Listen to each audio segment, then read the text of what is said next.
Bonsoir et merci d'être tous là, d'être là nombreux. Et j'espère que ça va vous intéresser. Le microbiote est un sujet d'actualité. On en parle beaucoup. Et on en parle même à tel point qu'il y a une publicité actuellement qui parle et qui vend des produits de beauté à base de microbiote. Ça fait un peu sourire, mais après tout. Ça a mis un nouveau mot dans le vocabulaire commun et le vocabulaire courant. Donc la connaissance et la compétence sur cette question du microbiote est tout à fait importante. Et Jérôme Larcher, où est-il? Ah ben voilà. Allez-y, allez-y. Jérôme Larcher, qui est médecin, interniste et réanimateur médical à Montpellier, et qui est très impliqué dans la question des infections résistantes aux antibiotiques, qui est un vrai sujet médical, un vrai sujet scientifique et un vrai sujet de société. Mais également, il s'intéresse aux solutions y apportées sur le plan professionnel, et puis également, il fait ça sur le plan associatif, puisqu'il a longtemps été au conseil d'administration de Médecins du Monde.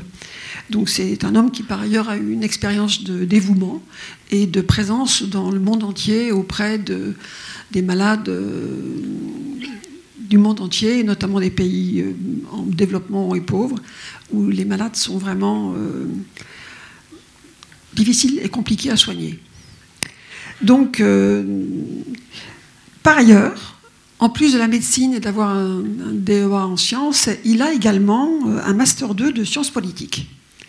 Ça n'est pas si courant d'avoir fait le chemin de la médecine, de la science, de la compétence, de la connaissance vers quelque chose de plus subtil, plus délicat, plus intuitif, et qui peut prêter à débat et à caution. Les sciences politiques, c'est vraiment un art merveilleux et difficile. Et donc, voilà, nous avons là un médecin qui s'est intéressé à la manière dont la société fonctionne dans nos démocraties. Il est aujourd'hui... s'occupe des référents en infectiovigilance pour le groupe Oc-Santé. Il est enseignant universitaire en sciences politiques ici à Montpellier et chercheur associé à la Fondation pour la recherche stratégique. Et je le disais tout à l'heure, il est un ancien membre du conseil d'administration de Médecins du Monde et par ailleurs président de l'association Phage Espoir. Il va vous expliquer ce que c'est. Jérôme Larcher est conscient que la santé et ses dimensions multiples forment un environnement complexe, ce qui est le nouveau mot pour dire compliqué, et qui nécessite des regards croisés de disciplines et de sciences différentes. Il travaille à une meilleure compréhension du microbiote intestinal, à l'utilisation raisonnée de thérapeutiques issues de ce microbiote, c'est-à-dire les bactériophages, les probiotiques, la transplantation de selles, toutes ces choses compliquées dont on ne parle jamais et qui se passent dans notre ventre. Et donc, pour moi, la question est: que se passe-t-il dans notre ventre? Professeur Larcher, à vous la parole.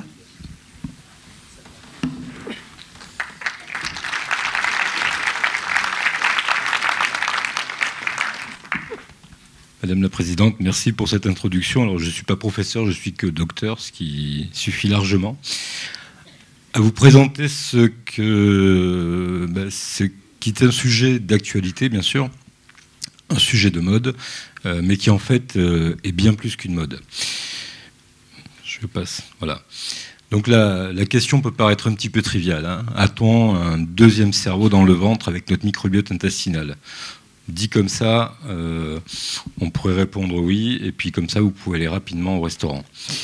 On va voir que c'est un petit peu plus compliqué et que ça fait appel à des notions à la fois que vous connaissez, un peu intuitives, et puis des choses qui ont besoin d'être développées de manière un peu plus scientifique. Donc j'ai essayé de faire un travail de vulgarisation qui n'est pas forcément de la simplification. Donc il y a des schémas qui vous paraîtront sûrement un petit peu barbares, j'essaierai de les expliquer rapidement, mais j'ai quand même mis des messages clés pour que vous puissiez partir avec des idées à peu près construites et surtout qu'on puisse échanger derrière. Alors, quelques éléments introductifs à cette notion de microbiote, de microbiome. Microbiote, si on prend une petite définition, c'est l'ensemble des organismes bactériens, des virus, des champignons qui habitent, alors si on parle du microbiote intestinal, notre tube digestif et en particulier le côlon, mais il y a d'autres microbiotes pulmonaires, vaginales, cutanés. on va se limiter à l'intestinal, 1, parce qu'on n'a pas le temps d'en faire d'autres, et 2, parce que c'est comme celui qui regroupe 90-95% des organismes bactériens. Le microbiome, en fait, c'est, alors au sens strict, c'est l'ensemble des gènes issus du microbiote. Donc ça veut dire qu'aujourd'hui, on a de nouvelles techniques de séquençage génétique extrêmement perfectionnées, beaucoup plus rapides, beaucoup plus démocratiques aussi. Et donc, on peut savoir un peu plus vite qu'avant, et un peu plus finement qu'avant, quel est l'ensemble des gènes présents. Cette notion est en train d'évoluer vers quelque chose qui s'apparente plus à l'écosystème dans lequel le microbiote évolue et dans lequel, en fait, nous sommes déjà impliqués, même si on ne le sait pas. Et donc, c'est un petit peu l'objet de cette présentation. Alors, les progrès en biologie moléculaire, je vous l'ai dit, et en bioinformatique, ont fait des sauts technologiques extraordinaires depuis une trentaine d'années. Et aujourd'hui, on est capable de faire du séquençage à haut débit et de séquencer des milliers de bactéries, de virus en quelques jours, en quelques heures, ce qui était absolument impossible avant. Et tout ça a amené la détermination du microbiome et ce qu'on appelle des entérotypes, c'est-à-dire en fait des sortes de catégories en fonction de la signature que votre microbiome a. Pourquoi c'est intéressant? C'est intéressant parce que, je ne sais pas s'il y en a d'entre vous qui connaissent un petit peu la bactériologie habituelle, mais on vit depuis, moi-même, quand j'étais externe, interne, chef, etc., c'est le truc, le graal du bactériologiste, c'est la boîte de Petri. Voilà. Boîte de Petri, quand même, inventée à la fin du 19e siècle. Donc, ça veut dire que là, toutes les bactéries dont on va parler dans cet exposé sont des bactéries qui sont quasiment incultivables parce qu'elles ont besoin d'un environnement qu'on appelle anaérobie, c'est-à-dire absolument privé d'oxygène. Dès qu'il y a de l'oxygène, on ne peut plus les cultiver. Et donc, en fait, ces séquençages vont nous permettre de mettre en évidence des bactéries qu'avant, on ne savait pas détecter. L'autre élément, il est quantitatif. C'est 10 puissance 14 bactéries en plus des virus et des champignons, c'est-à-dire 10 fois plus d'organismes microbiens que de cellules humaines. Et si on rapporte ça au génome, c'est 150 fois plus de génome microbien que de génome humain. Voilà, juste un élément. Et cette relation, c'est une relation qui coévolue depuis au minimum 1 milliard d'années entre les microbes et les cellules eucaryotes. Et nous, on descend, on est là depuis à peu près 40 000 ans, mais on descend de ces cellules eucaryotes. Mais vous voyez bien que dans la chaîne de cette coévolution, on est un tout petit bout à peu près insignifiant. Et cette relation, elle a eu le temps d'avancer, de mûrir, de devenir symbiotique, c'est-à-dire qu'aujourd'hui, les cellules eucaryotes et les cellules issues de cet environnement microbien ont besoin, pour la grande majorité, les unes des autres. Et on se rend service. Donc c'est une relation symbiotique et mutualiste. Alors, ça, c'est pour que vous ayez un petit peu une idée de la distribution de ces espèces bactériennes dont on ne pourra pas vous parler ailleurs, c'est-à-dire votre laboratoire de biologie, il ne vous rendra jamais un examen urinaire avec des bactéroïdetes et des choses comme ça. Ça, il n'est pas capable de les cultiver. Par contre, ça montre qu'on a une sorte de répartition, alors qui est quand même variable entre les individus et à l'intérieur même d'un individu en fonction des différentes périodes de la vie, mais qui garde cette morphologie à peu près, c'est-à-dire une majorité de ce qu'on appelle le phyla, qui s'appelle les firmicutes, un peu moins de bactéroïdetes, un peu moins de protéobactéria et un peu moins d'actinobactéria. Et en fait, ça va être le jeu de répartition, de diversité, de richesse de toutes ces différentes bactéries qui va distinguer ce qu'on appelle la symbiose, c'est-à-dire la relation harmonieuse, équilibrée entre notre microbiote et nous-mêmes, ou la dysbiose, c'est-à-dire une perte de cet équilibre. Et on va voir qu'il y a un certain nombre à la fois de raisons et à la fois de conséquences pour ça. Alors, ça commence tôt, hein, c'est-à-dire qu'en fait, ça commence au moment où l'on est. Et il y a ce qu'on appelle une succession écologique de ce microbiote intestinal qui va s'enrichir au fur et à mesure, et notamment les 3 premières années de la vie sont absolument fondamentales, même s'il y a 1 an, les enfants ont à peu près 30% du microbiote actuel. Et à 3 ans, ils ont à peu près le microbiote définitif. Sauf que, ça c'est dans la vie parfaite, la vie elle n'est jamais parfaite. Et il y a un certain nombre de facteurs qui vont éventuellement moduler ce microbiote intestinal. D'abord les facteurs prénataux. S'il y a des problèmes de placenta, si la maman a une antibiothérapie un petit peu répétée, en fonction de son alimentation, si elle a des pathologies particulières, lors de l'accouchement, le type d'accouchement. Aujourd'hui, vous savez quand même que le nombre d'accouchements par césarienne est en augmentation de manière inquiétante. Et je vous montrerai que ça fait vraiment pas partie des bonnes stratégies pour avoir un bon microbiote que d'accoucher par césarienne quand on n'y est pas obligé, bien sûr. L'âge gestationnel, l'antibiothérapie, encore une fois, et vous verrez que on dit que la répétition, c'est la pédagogie, c'est la répétition. Donc là, je vais faire beaucoup de pédagogie avec les antibiotiques. Et les facteurs de postpartum, où le type d'allaitement est important. L'allaitement maternel, ça reste quand même le meilleur. La localisation géographique, et notamment les effets de pollution sur le microbiote, ne sont pas dénués. L'entourage familial, c'est-à-dire finalement, est-ce qu'on est seul, est-ce qu'on est entouré, est-ce qu'on a des interactions avec ses semblables. L'alimentation maternelle et le sevrage pour ne pas être sevré trop tôt. Voilà. Donc tous ces éléments-là vont impacter. Et globalement, ce qu'on observe aujourd'hui, c'est que le microbiote postmoderne, alors vous verrez pourquoi j'utilise cet adjectif, auquel est confronté aujourd'hui l'enfant, est associé à une perte de diversité et à une perte de pathobiotes régulateurs et de pathogènes. Qu'est-ce que ça veut dire ? Ça veut dire qu'on ne rencontre pas assez de bactéries qui peuvent renforcer notre immunité. Et donc, ça veut dire que le nourrisson qui est en phase de maturation va se retrouver avec un défaut, parce qu'il a pas... c'est comme le boxeur qui veut faire les championnats du monde et qui a combattu 3 fois sur le ring. À un moment donné, il va lui manquer un truc, c'est l'expérience. Là, c'est exactement pareil. L'usage précoce des antibiotiques appauvrit, et je me permets de le lire parce que c'est important que le message soit gravé, la diversité microbiomique, donc appauvrit le microbiote, et clairement est un paramètre essentiel dans le domaine de la programmation immunitaire, comme dans celui de l'obésité des enfants. L'obésité, on en parlera, fait partie de ces pathologies qui ont explosé depuis 20 ans et dont on commence à connaître un petit peu maintenant les raisons qui ne sont pas liées qu'à des raisons de comportement de personnes. Donc la meilleure programmation d'un bon microbiote, s'il y en a qui sont intéressés, allez-y, c'est simple. Naissance à terme par voie basse, allaitement maternel et absence d'antibiotiques. Voilà.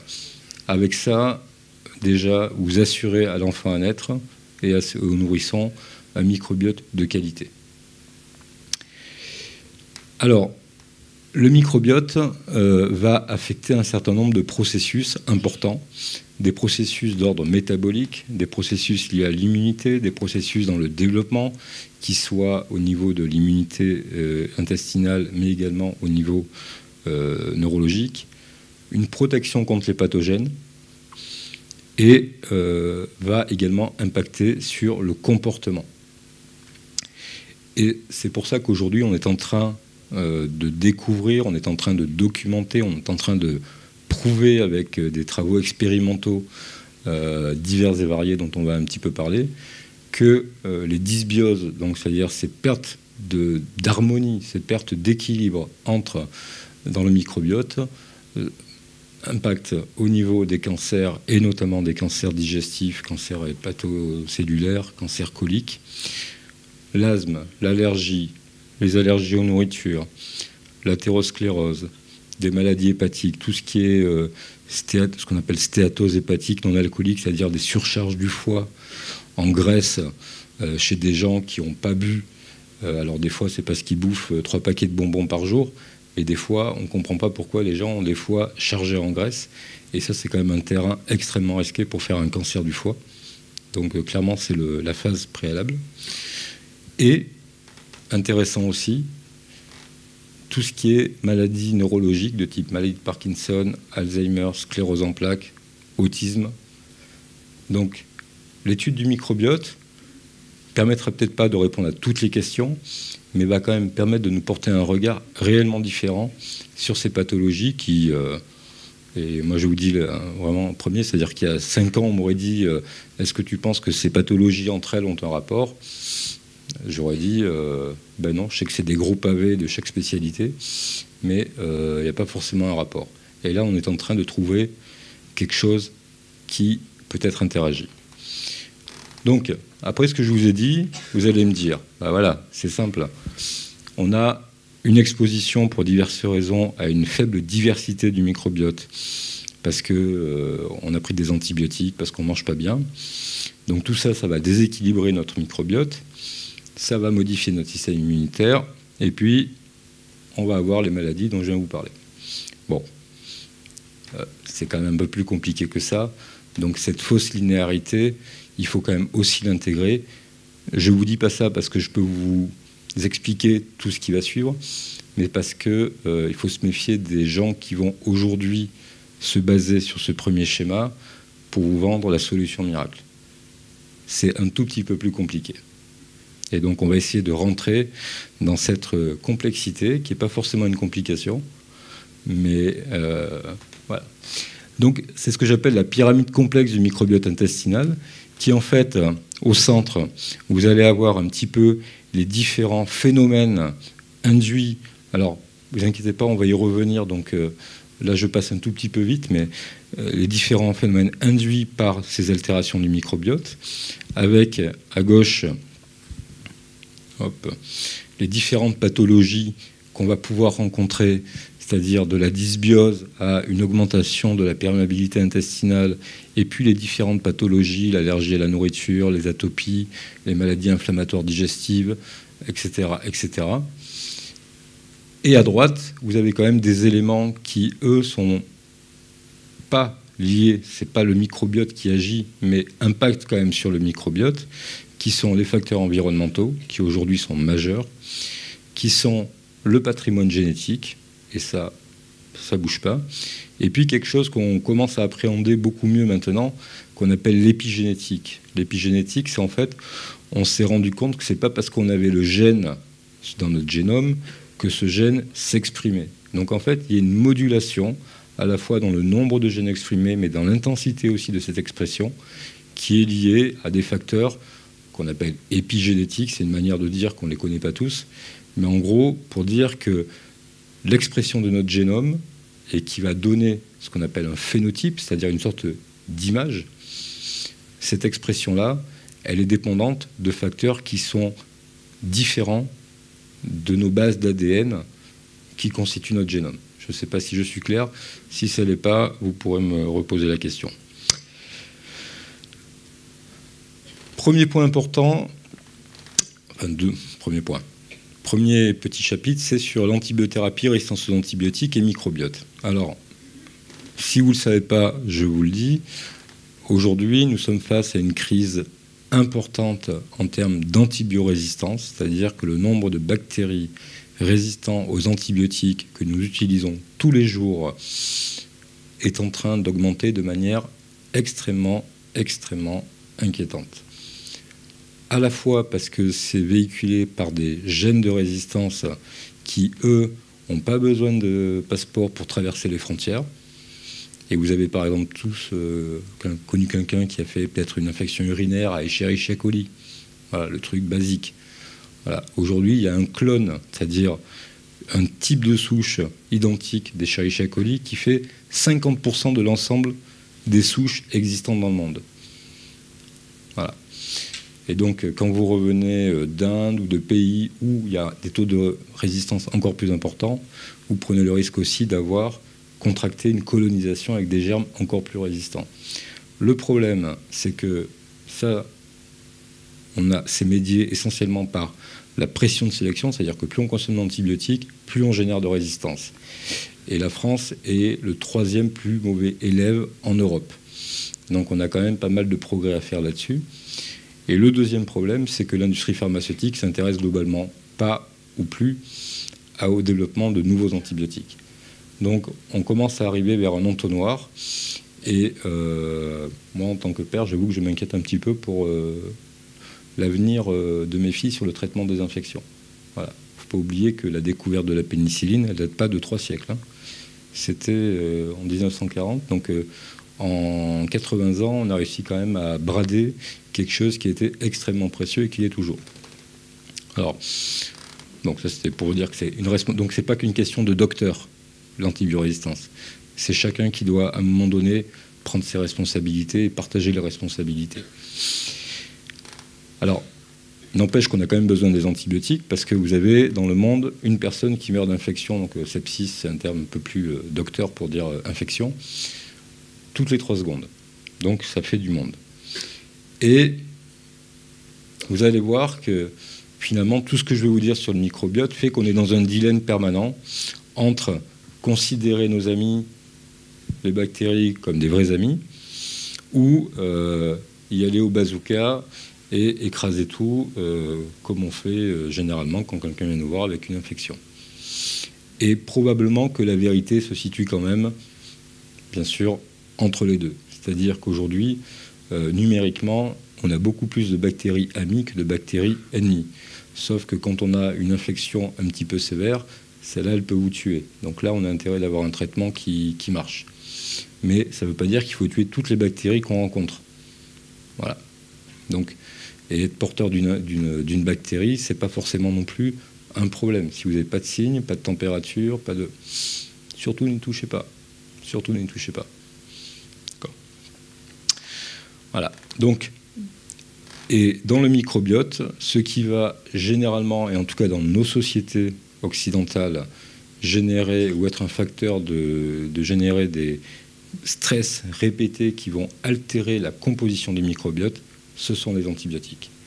Donc ça veut dire qu'avec ça, vous avez déjà, vous, le moyen, par vos comportements, de modifier aussi un certain nombre de choses. Alors, ça nous permet d'arriver à ce que j'appelle les pathologies de la postmodernité. Alors, qu'est-ce que c'est, pathologie de la postmodernité ? Alors, en fait, on a eu une inversion de courbe à partir des années 70, avec une diminution drastique des infections, parce qu'on avait des antibiotiques qui marchaient, parce qu'il y a des campagnes de vaccination qui ont commencé à être efficaces. Et donc, juste... Je pense que j'aurai au moins une question sur la vaccination. Donc je suis absolument pour la vaccination, absolument pour les 11 vaccins avant l'entrée en collectivité. Juste rappeler que la vaccination, c'est pas juste se vacciner soi, c'est également participer à une protection collective. Voilà. Et vous rappelez, si certains l'ont oublié, le nombre de morts qu'il y avait avant le vaccin contre la diphtérie, le tétanos, etc. Voilà. Donc c'est juste pour clore le débat au cas où il y ait des velléités, mais je suis prêt à en discuter quand même, un tout petit peu. Donc, ces maladies infectieuses ont diminué de manière drastique avec tous ces progrès de la prévention et de la vaccination. Et par contre, depuis les années 80, on assiste à une augmentation qui est réellement exponentielle. Et dans tous les pays occidentaux, donc il y a quand même un facteur... pas que culturel, entre guillemets, de maladies comme les maladies inflammatoires, les allergies, l'asthme, le diabète, l'obésité, etc. Voilà. Donc ça, il y a 30 ans, 20 ans, un immunologiste assez célèbre qui s'appelle Jean-François Bach, qui a fondé un certain nombre de choses importantes en immuno, avait déjà fait l'hypothèse de ce qu'on appelle la théorie hygiéniste. C'est-à-dire qu'en fait, nos sociétés se protègent tellement bien contre les infections et permettent, et notamment aux enfants, et je vous ai expliqué que c'est important les 3 premières années, de leur éviter de se salir les mains. Ah non, mais nettoie les mains, c'est sale. Ah non, mais traîne pas dans la boue. Mais bien sûr, traîne-toi dans la boue. Bien sûr. Bien sûr qu'il faut se réveiller dans la boue quand on est gamin. Et donc on a cette explosion de maladies qui est une réalité. C'est pas juste que les gens mangent 15 kebabs par jour. C'est parce que, et toutes les courbes suivent la même ascension. Alors, si on regarde un petit peu, par exemple, pour les allergies à la nourriture, qui est quelque chose d'extrêmement commun, alors bien sûr, il y a des facteurs génétiques, ça, on ne peut pas y échapper, ou en tout cas, on ne peut pas y échapper soi-même. Il y a des facteurs environnementaux, et on voit qu'en gros, il y a 2 modes de vie qui vont déterminer un petit peu les risques pour devenir allergique à des aliments. Les gens qui, à la maison, appliquent la théorie hygiéniste de manière extrêmement stricte. Alors, à l'hôpital, c'est un petit peu différent parce qu'il y a des gens malades, il y a des gens fragiles, il y a des germes très résistants. Donc, je ne suis pas en train de vous dire qu'il ne faut pas se laver les mains à l'hôpital, hein, attention. Mais par contre, globalement, un gamin, s'il ne se lave pas tous les jours, c'est pas grave. C'est vraiment pas grave s'il va bien. Et les gens qui ont, mais c'est pas une critique, c'est un constat, des attitudes qui empêchent les enfants ou eux-mêmes d'être en contact avec des objets porteurs qui contiennent des bactéries.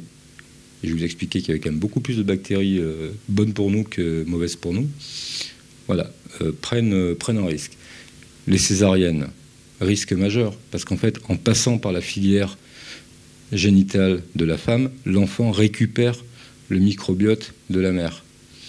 Quand il naît par césarienne, l'enfant, le fœtus, il est dans un milieu stérile avant de sortir.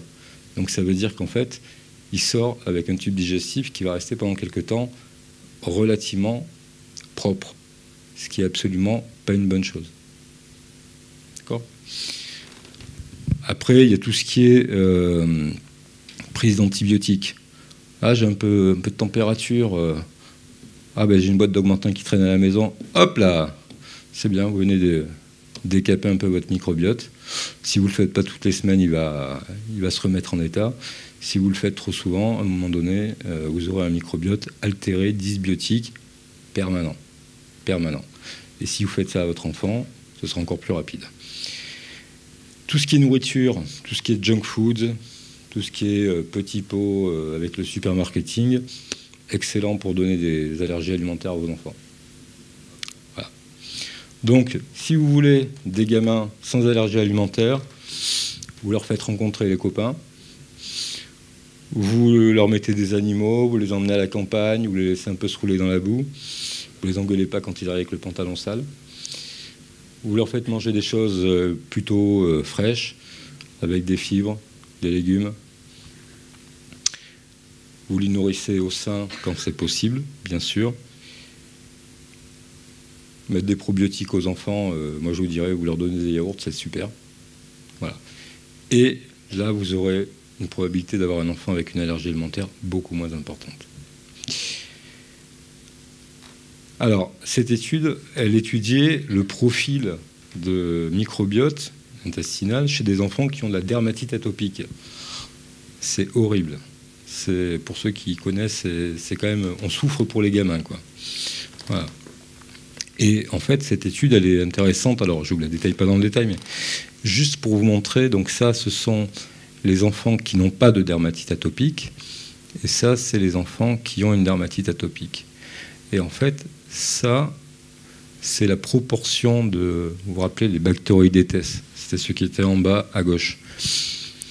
Donc, qui est à peu près là à 40%, ce qui est à peu près une valeur normale. Et là, c'est la proportion. Donc, effectivement, il en a beaucoup. Donc, ce n'est pas une question d'abondance, c'est une question de diversité et de richesse. Et quand on dit richesse, c'est richesse dans la diversité. Et là, il a quasiment qu'une seule... Je peux vous la flèche. Voilà. Qu'un seul phyla, si vous voulez, qu'une seule espèce, pas espèce, mais ça on fera comme si, voilà, dans le tube digestif. Donc ça veut dire qu'il est incapable de répondre à un certain nombre de problématiques, à la fois métaboliques, à la fois neuroendocrines, à la fois de maturité immunitaire. Voilà. Donc, et on sait que les enfants qui ont ce type de profil normal, eh ben, c'est des enfants qui vont avoir des bactéries, donc avec des noms un petit peu barbares, Faecalibacterium, Bifidobacterium, qui vont avoir des cellules qui vont pouvoir maintenir un équilibre entre l'effet anti-inflammatoire et l'effet inflammatoire. Il n'y a jamais de bon ou mauvais. C'est comme en médecine. C'est toujours une question de balance. Et quand vous déséquilibrez trop, forcément, ça a des conséquences, même si vous pensez que sur le court terme, c'est super. On a des productions d'acides gras à chaîne courte qui sont importantes pour tous les aspects métaboliques et de digestion. On a une répartition des cellules immunitaires qui est de telle sorte que ça ne va pas dégager des réponses immunitaires trop importantes. Voilà. Donc ça, c'est un effet protecteur. Et donc, le message clé en ce qui concerne cette histoire allergie, atopie, c'est que en cas de dysbiose, il n'y a pas de maturation suffisante. Voilà. Ça, on le sait, et c'est extrêmement clair. C'est-à-dire que le tissu lymphoïde qui est sur la muqueuse intestinale et qui doit produire les populations de lymphocytes, qui sont les cellules qui vont envoyer les messages quand il va y avoir un signal de danger. Donc, ça va envoyer un petit message, et puis il va y avoir des cascades de signalisation, et puis ça va aboutir à des dégranulations d'autres cellules qui vont donner les signes de l'allergie. Ben, cette maturation-là, elle n'est pas possible. Et donc, cette relation chimérique, c'est-à-dire que c'est entremêlé. On ne peut pas distinguer ce qui relève de la bactérie et ce qui relève de l'homme. On est fait avec des bactéries, des virus aussi, mais ce sont nos parties constituantes. Voilà. Et nous sommes partie constituante de notre microbiote. Et ce qui est intéressant, parce que vous savez, la notion de soi, non-soi, ce qui est à moi, ce qui est en dehors, etc. En fait, le système immunitaire, comme ça, si je vous demandais, vous me direz, le système immunitaire, il reconnaît ce qui est moi et il va essayer de rejeter ce qui n'est pas moi. Ce qui est une réponse qu'on avait, ce que j'ai appris moi dans les cours d'immuno il y a quelques années. Et en fait, ce qu'on comprend, c'est que ça réagit avant tout à des dangers. Et donc, le soi, ça va comprendre mes cellules, mais ça va comprendre également les bactéries, et pas les bactéries, mutualistes, c'est-à-dire celles qui nous veulent du bien. Voilà. Et donc, il va être capable de les reconnaître. Et par contre, le non-soi, ça va être les cellules altérées, donc il va y avoir les phénomènes de ce qu'on appelle d'apoptose, c'est-à-dire la mort programmée des cellules, mais aussi tous les microbes pathogènes qui provoquent des signaux de danger. Et si on n'a pas un système immunitaire mature, on ne peut pas faire ce tri-là. Et donc, ça veut dire qu'à un moment donné, on va prendre, pour ce qui est du danger, en fait, une cellule qui est parfaitement inoffensive. Voilà. Ça s'appelle une maladie auto-immune. C'est-à-dire quand on commence à produire des anticorps contre soi-même. Et pareil, ça fait partie des maladies postmodernes. Alors, autre thématique d'importance, c'est le problème du diabète et de l'obésité, avec en fait deux processus principaux qui sont intéressants. L'absorption alimentaire et le degré d'inflammation. Dans le diabète, dans le diabète et dans l'obésité, en fait, quand tout se passe bien, on a un rapport de Bacteroidetes et Firmicutes qui est plutôt en faveur des Firmicutes. On a un tube digestif et donc un épithélium, c'est-à-dire nos cellules qui sont bien serrées entre elles, qui ne laissent rien passer, qui sont bien vitales. Donc il y a une intégrité de la barrière intestinale entre le tube digestif et ce qui va être notre système sanguin. On va prendre l'énergie des cellules, mais juste ce qu'il faut, pas trop. On va pouvoir synthétiser de la vitamine K, ce qui nous évite de saigner du nez. Et on va produire des acides gras, ce qui permet de régler les problèmes métaboliques. Et notre système immunitaire, il va lui aussi être adapté. Tout comme la production d'un certain nombre de métabolites qu'on appelle acétate, propionate, et qui ont surtout un rôle au niveau du foie dans le stockage du glucose. Et dans la production de graisse, on a besoin de gras, mais on n'en a besoin pas trop, et quand il faut. Et pareil pour le sucre. Voilà. Quand on a une dysbiose dans l'obésité ou le diabète, on va avoir une modification de tous ces éléments-là. Et en fait, ça va aboutir à de l'inflammation excessive, ça va aboutir à un stress oxydatif, ça c'est pas bon, c'est quand il y a des espèces extrêmement toxiques pour les cellules qui sont produites. On va avoir de la résistance à l'insuline, donc la conséquence extrêmement simple de la résistance à l'insuline, c'est une glycémie qui monte. Et quand ça monte un peu trop, ça s'appelle le diabète. On va avoir des fabrications de graisse de manière un petit peu inhabituelle. Voilà. Donc, c'est tout ça. Et pourquoi est-ce que l'absorption est importante? C'est parce qu'en fait, on est, sans nos bactéries, extrêmement mal outillés pour digérer tout ce qui est, par exemple, fibres alimentaires, végétales, qui sont indispensables pour un équilibre du microbiote. En fait, on n'a pas les enzymes. On a 3 pauvres enzymes qui se courent derrière. Donc, si vous, en fait, l'expérience est simple. Prenez des souris, vous leur retirez, c'est des souris mutées, vous leur retirez le microbiote intestinal et vous regardez ce qu'elles sont capables d'absorber. Pas grand-chose, en tout cas pas ce dont elles ont besoin. Et donc, on a besoin pour ça de ce qu'on appelle de glycosidase. Ça va couper les sucres. Et dans le microbiote, il y en a plus de 10 000 différentes. Donc c'est un équipement enzymatique énorme. Énorme. Et c'est indispensable à la digestion des aliments. Ça va produire plein de choses dont on en a besoin. Je ne vous fais pas le... vous l'avez marqué, mais c'est juste pour vous dire que c'est super important. Et puis ça va permettre de synthétiser la vitamine K, la rétinoïde, le métabolisme des acides biliaires, qui également est très important pour nous, des acides aminés. Voilà. Sans ce microbiote fonctionnel, on est incapable de le faire ou on ne le fait pas bien. Et donc, on sait que sur l'apparition de cette épidémie, parce que c'est vraiment comme ça qu'il faut l'appeler, d'obésité et de diabète de type 2, c'est-à-dire insulino-résistant, pas chez le gamin qui a 8 ans, mais chez l'adulte qui a 30-40 ans, clairement, aujourd'hui, on sait que les altérations du microbiote sont impliquées. Voilà. Alors, je pense que je vais frustrer chaque fois certains d'entre vous, c'est-à-dire chaque fois certains aimeraient qu'il y ait 10 diapos sur un sujet, sauf que le temps imparti et l'étendue du sujet font que j'ai été obligé de segmenter un petit peu les choses. Mais voilà, c'est juste pour qu'il n'y ait pas de frustration non exprimée. Alors, sur les maladies inflammatoires, alors, on répète un peu toujours pareil, parce que finalement, le concept est toujours un peu le même si à chaque fois on change un peu d'organe. Mais un microbiote sain, c'est un microbiote qui a une diversité bactérienne. Ça, je pense qu'à la fin, vous le saurez. Qui a une richesse en virus. Alors, là, on les appelle codovirales. C'est une famille de virus qu'on appelle les bactériophages. Vous allez voir, c'est intéressant la suite. Des champignons également en diversité. Et tout ça va permettre de pouvoir jouer le rôle, c'est-à-dire une muqueuse intestinale intègre, de pouvoir envoyer les signaux quand il faut, d'éviter que la réponse inflammatoire soit exagérée.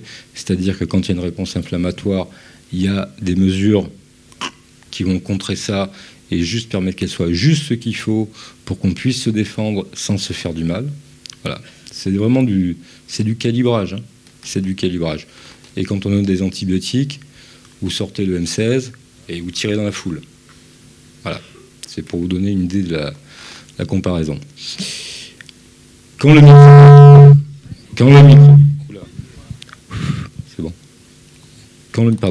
microbiote est altéré pour les maladies inflammatoires, on va avoir finalement cet aspect de muqueuse ulcérée, avec perte d'intégrité, avec atteinte inflammatoire exagérée.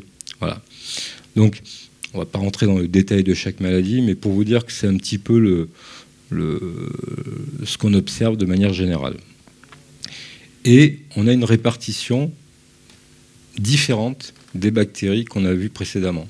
C'est-à-dire que là, les Firmicutes, qu'on a vu qui était le type majoritaire, là, ils diminuent.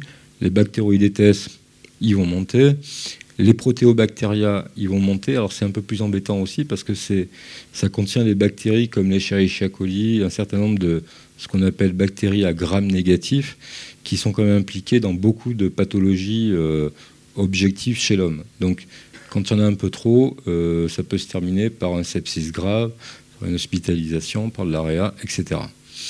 Et surtout, on voit dans le schéma du haut, là, qui est un peu caché, que quand on regarde la diversité de ces bactéries, donc ça c'est le contrôle qui va bien, et là c'est une maladie inflammatoire, là c'est la maladie de Crohn. Voilà. Et vous voyez que la diversité elle a quand même réduit de manière drastique. Donc c'est pas qu'une question de répartition, c'est une question aussi de diversité des bactéries présentes. Et quand on s'attache non pas au nom absolument impossible à prononcer de ces bactéries, mais plutôt à leur fonction qui est beaucoup plus intéressante, on voit que quand ça fonctionne bien, quand ça fonctionne pas, on n'arrive plus à produire des acides gras à chaîne courte, du butyrate, d'autres métabolites, que les acides aminés, on n'arrive plus à les biosynthétiser, ce qui est quand même dommage parce que pour les protéines, ça sert un petit peu. On a des phénomènes d'oxotrophie. Bon, j'avoue que j'ai cherché quand même, parce que je ne connaissais pas. Oxotrophie, c'est quand un organisme vivant est incapable de produire les organites indispensables à sa survie. Voilà. Donc c'est-à-dire qu'en fait, à un moment donné, il se retrouve, il n'a plus le canif, il ne peut plus rien faire, quoi. Transport des acides aminés. Donc il y a tout un tas de réactions métabolique, donc on n'est pas juste sur un constat de répartition de bactéries et ok, il y en a un peu moins, un peu plus, c'est que vraiment derrière, ça a une chaîne qui se traduit par des fonctions qui sont plus assurées. Et aujourd'hui, on dispose d'un certain nombre d'études, alors pareil, je vous ai fait la traduction en français, avec deux types d'études. Des études qu'on appelle un petit peu observationnelles ou case control, c'est-à-dire qu'en fait, ils ont pris des patients sains, des patients malades, ils ont comparé les microbiotes, ils ont regardé ce qui différenciait, pour dire, on observe une modification, en tout cas une différence dans la diversité, la répartition, etc. de ce microbiote. Et puis des études un peu plus intéressantes en termes méthodologiques aussi, pour conclure sur un lien, parce que c'est pas parce qu'on a A et B à côté que A est induit par B. Donc il faut faire un peu attention. Mais quand là on fait des études interventionnelles, on arrive à quand même avoir des preuves scientifiques relativement fortes. Et ces preuves, c'est quand même pour les maladies inflammatoires qu'elles sont les plus aujourd'hui les moins discutables. Voilà. Mais tout ça concerne quand même un nombre de pathologies assez importantes, que ce soit les rectocolites, le Crohn, la sclérose en plaques, le Guillain-Barré, la fibromyalgie. Bon, je ne sais pas si on peut encore mettre la fibromyalgie vraiment, mais c'était dans l'article, donc j'ai été fidèle. Toutes les pathologies de système auto-immunes, le lupus, la sclérodermie, la polyarthrite, les vascularites, tous les problèmes allergiques et les problèmes d'athérosclérose. Donc vous voyez quand même, on balaye un spectre de la médecine qui est quand même assez énorme et sur des pathologies qui sont quand même complexes, lourdes, invalidantes, avec des conséquences non négligeables. Voilà. Et on est en train de se dire que c'est peut-être quand même un truc qui se passe au niveau de notre tube digestif et qui est un petit peu la cause de tout ça. Donc, quand j'ai commencé à réaliser ça, quand même, ça m'a fait porter un regard un peu différent sur comment je faisais de la médecine ou comment j'envisageais les problèmes quelque temps auparavant.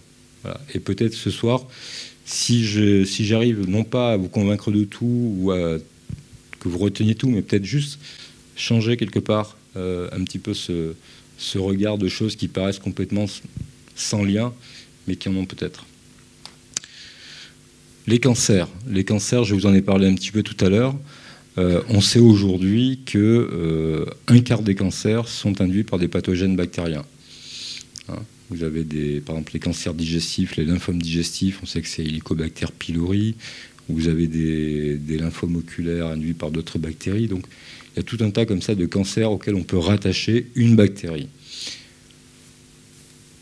La chose un petit peu nouvelle avec les cancers digestifs, c'est qu'en fait, ce n'est pas une bactérie, mais c'est le comportement un petit peu général des bactéries du tube digestif. Mais quand même, on peut y trouver une logique. Et en fait, on s'est aperçu que ce soit pour le cancer du côlon, les carcinomes hépatocellulaires ou le cancer du pancréas, on retrouve à la fin, sur des patients avec des dysbioses, les conséquences, c'est-à-dire de l'inflammation, des proliférations cellulaires anormales, de l'apoptose, c'est-à-dire de la mort cellulaire programmée et qui évite que les cellules ne meurent pas. Et quand elles ne meurent pas, généralement, elles commencent à dégénérer en des lignées qui sont plutôt cancéreuses. Voilà. Donc aujourd'hui, on est en train de... Voilà, on gratte un petit peu. On n'a pas tracé le chemin sur le cancer, c'est un problème de dysbiose, mais il n'empêche qu'avant, jamais on n'aurait fait le lien. Aujourd'hui, on est en train de le faire pour l'origine de ces cancers, mais surtout, c'est qu'on est en train de se rendre compte que ça a un impact également sur les traitements.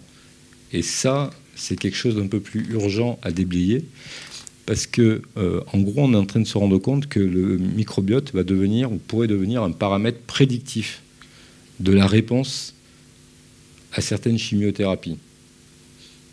Mais aussi que certains antibiotiques mis avec un certain nombre de produits, comme par exemple l'oxaliplatine avec un antibiotique qui s'appelle la vancomycine qu'on traite pour les infections à staphylocoque, c'est pas bon, quoi. Ça le fait pas. En fait, on diminue la réponse antitumorale de l'oxaliplatine en mettant un antibiotique. Et ça, on sait que c'est lié par les modifications du microbiote intestinal.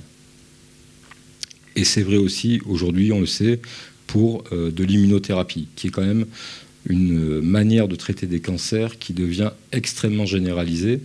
L'avantage, c'est que les gens n'ont plus forcément à être hospitalisés. C'est un peu plus confortable pour eux. Ça a d'autres contraintes. Mais par contre, quand on est chez soi, ah tiens, j'ai un petit rhume, ouais, je prends un petit peu d'Amox, etc. Ouais, sauf que l'Amox, quand on en donne à la souris, la tumeur, elle disparaît plus. Hein. Voilà. Donc on est en train de se rendre compte de cette complexité-là. J'arrive au Graal de la soirée, ce que le microbiote est bien notre deuxième cerveau. Alors, donc effectivement, il y a bien un axe microbiote, intestin, cerveau, avec une capacité du microbiote à influencer le cerveau et le comportement. La question, c'est est-ce que c'est vrai dans le sens inverse? C'est peut-être un petit peu moins sûr, mais en tout cas, c'est un peu l'idée qui se dégage, c'est qu'aujourd'hui, on n'est pas sur un sens unique, mais on est sur une double voie. Par contre, ce qui commence à apparaître dans les études, hein, c'est que les altérations du microbiote vont entraîner la production d'un certain nombre de métabolites. Après, on va rentrer un tout petit peu dans le détail, qui vont aller soit par le sang, soit par différentes manières, mais en gros qui vont arriver au cerveau. Et ça, on trouve ces problèmes-là dans des troubles anxieux et dépressifs, donc dépression profonde, l'autisme, maladie de Parkinson, Alzheimer, sclérose en plaques. Donc il existe des études qui aujourd'hui sont en train de montrer qu'on a cette dysbiose du microbiote intestinal qui impacte sur des maladies encore peu de temps, l'autisme, on culpabilisait les parents, etc. Enfin, voilà. Donc c'est juste pour vous dire quand même le changement de concept qu'on est en train de faire. Alors, sur cet article qui étudiait un petit peu comment est-ce que le microbiote intestinal influençait la réponse au stress, donc en gros, il montre qu'il y a 4 modalités pour que le microbiote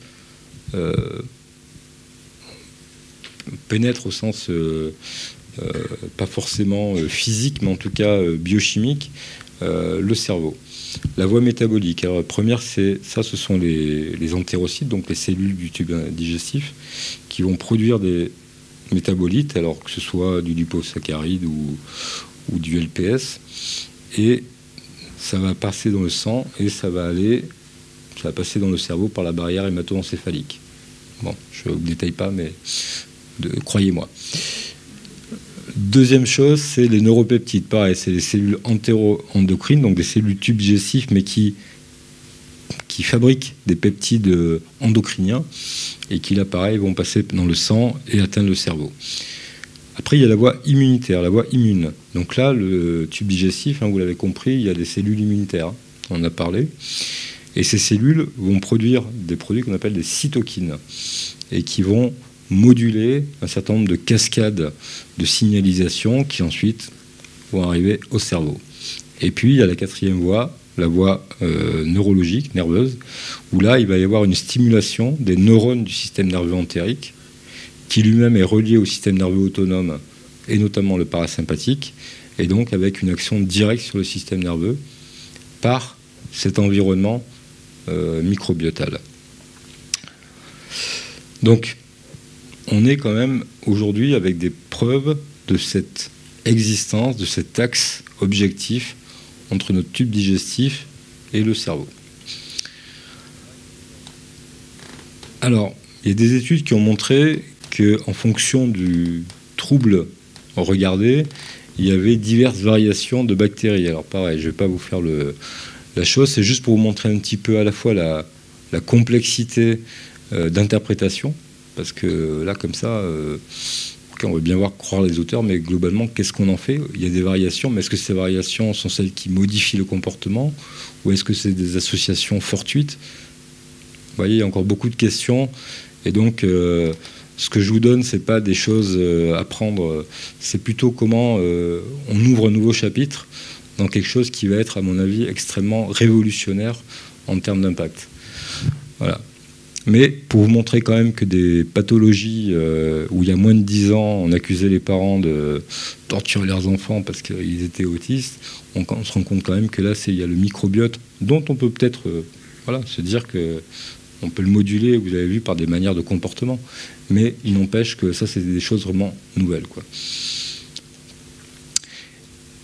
La sclérose en plaques, c'est pareil, hein, c'est quelque chose dont on voit qu'il y a de plus en plus de patients. Et quand on étudie un peu le microbiote des patients atteints de sclérose en plaques, qu'est-ce qu'on voit? Qu'en gros, ils ont une modification du microbiote, beaucoup plus de bactéries qui ont des attitudes pro-inflammatoires qu'anti-inflammatoires, une augmentation de la perméabilité intestinale. Donc vous voyez le schéma qu'on retrouve, c'est toujours un petit peu récurrent, mais il y a des variations sur un même thème. Mais en gros, on a toujours une modification de la diversité et de la richesse, on a toujours plutôt des bactéries pro-inflammatoires que des anti-inflammatoires, on a toujours la perméabilité intestinale qui est modifiée, on a toujours des cellules TH1, TH17 qui sont des cellules immunitaires qui vont plutôt balancer des signaux comme quoi c'est pas les copains à côté. Voilà. Et donc ça ouvre quand même la porte à des interventions thérapeutiques, que ce soit en termes d'immunomodulation, en termes d'homéostasie intestinale, ou en essayant de travailler directement sur les atteintes du système nerveux central. Pour l'instant, on ne traite pas encore la sclérose en plaques avec des probiotiques. Mais c'est pour vous dire que ça fait quand même un champ de recherche et un champ d'innovation thérapeutique potentielle qui est vraiment extrêmement intéressant, extrêmement novateur.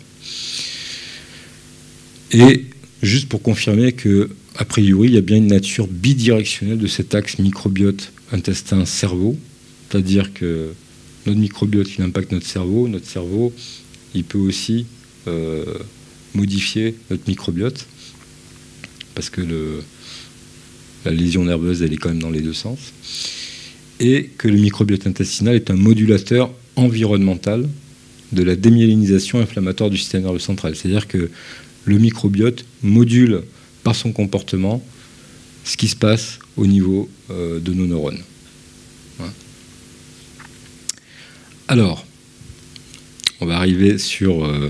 je passerai un tout petit peu plus vite sur certaines diapos, mais ce qu'on appelle la pharmacobiotique, c'est-à-dire les thérapeutiques basées sur le microbiote. Et globalement, on a tous compris ce qu'était un microbiome ou un microbiote dysbiotique, hein, donc perte d'intégrité, perte de diversité, inflammation, maladie exacerbée. Voilà, ça c'est le schéma global. Et derrière, ça veut dire qu'on veut faire quoi? Qu'on veut remettre de l'équilibre. On ne veut pas détruire le microbiote qui ne marche pas. On veut juste le remettre à l'équilibre.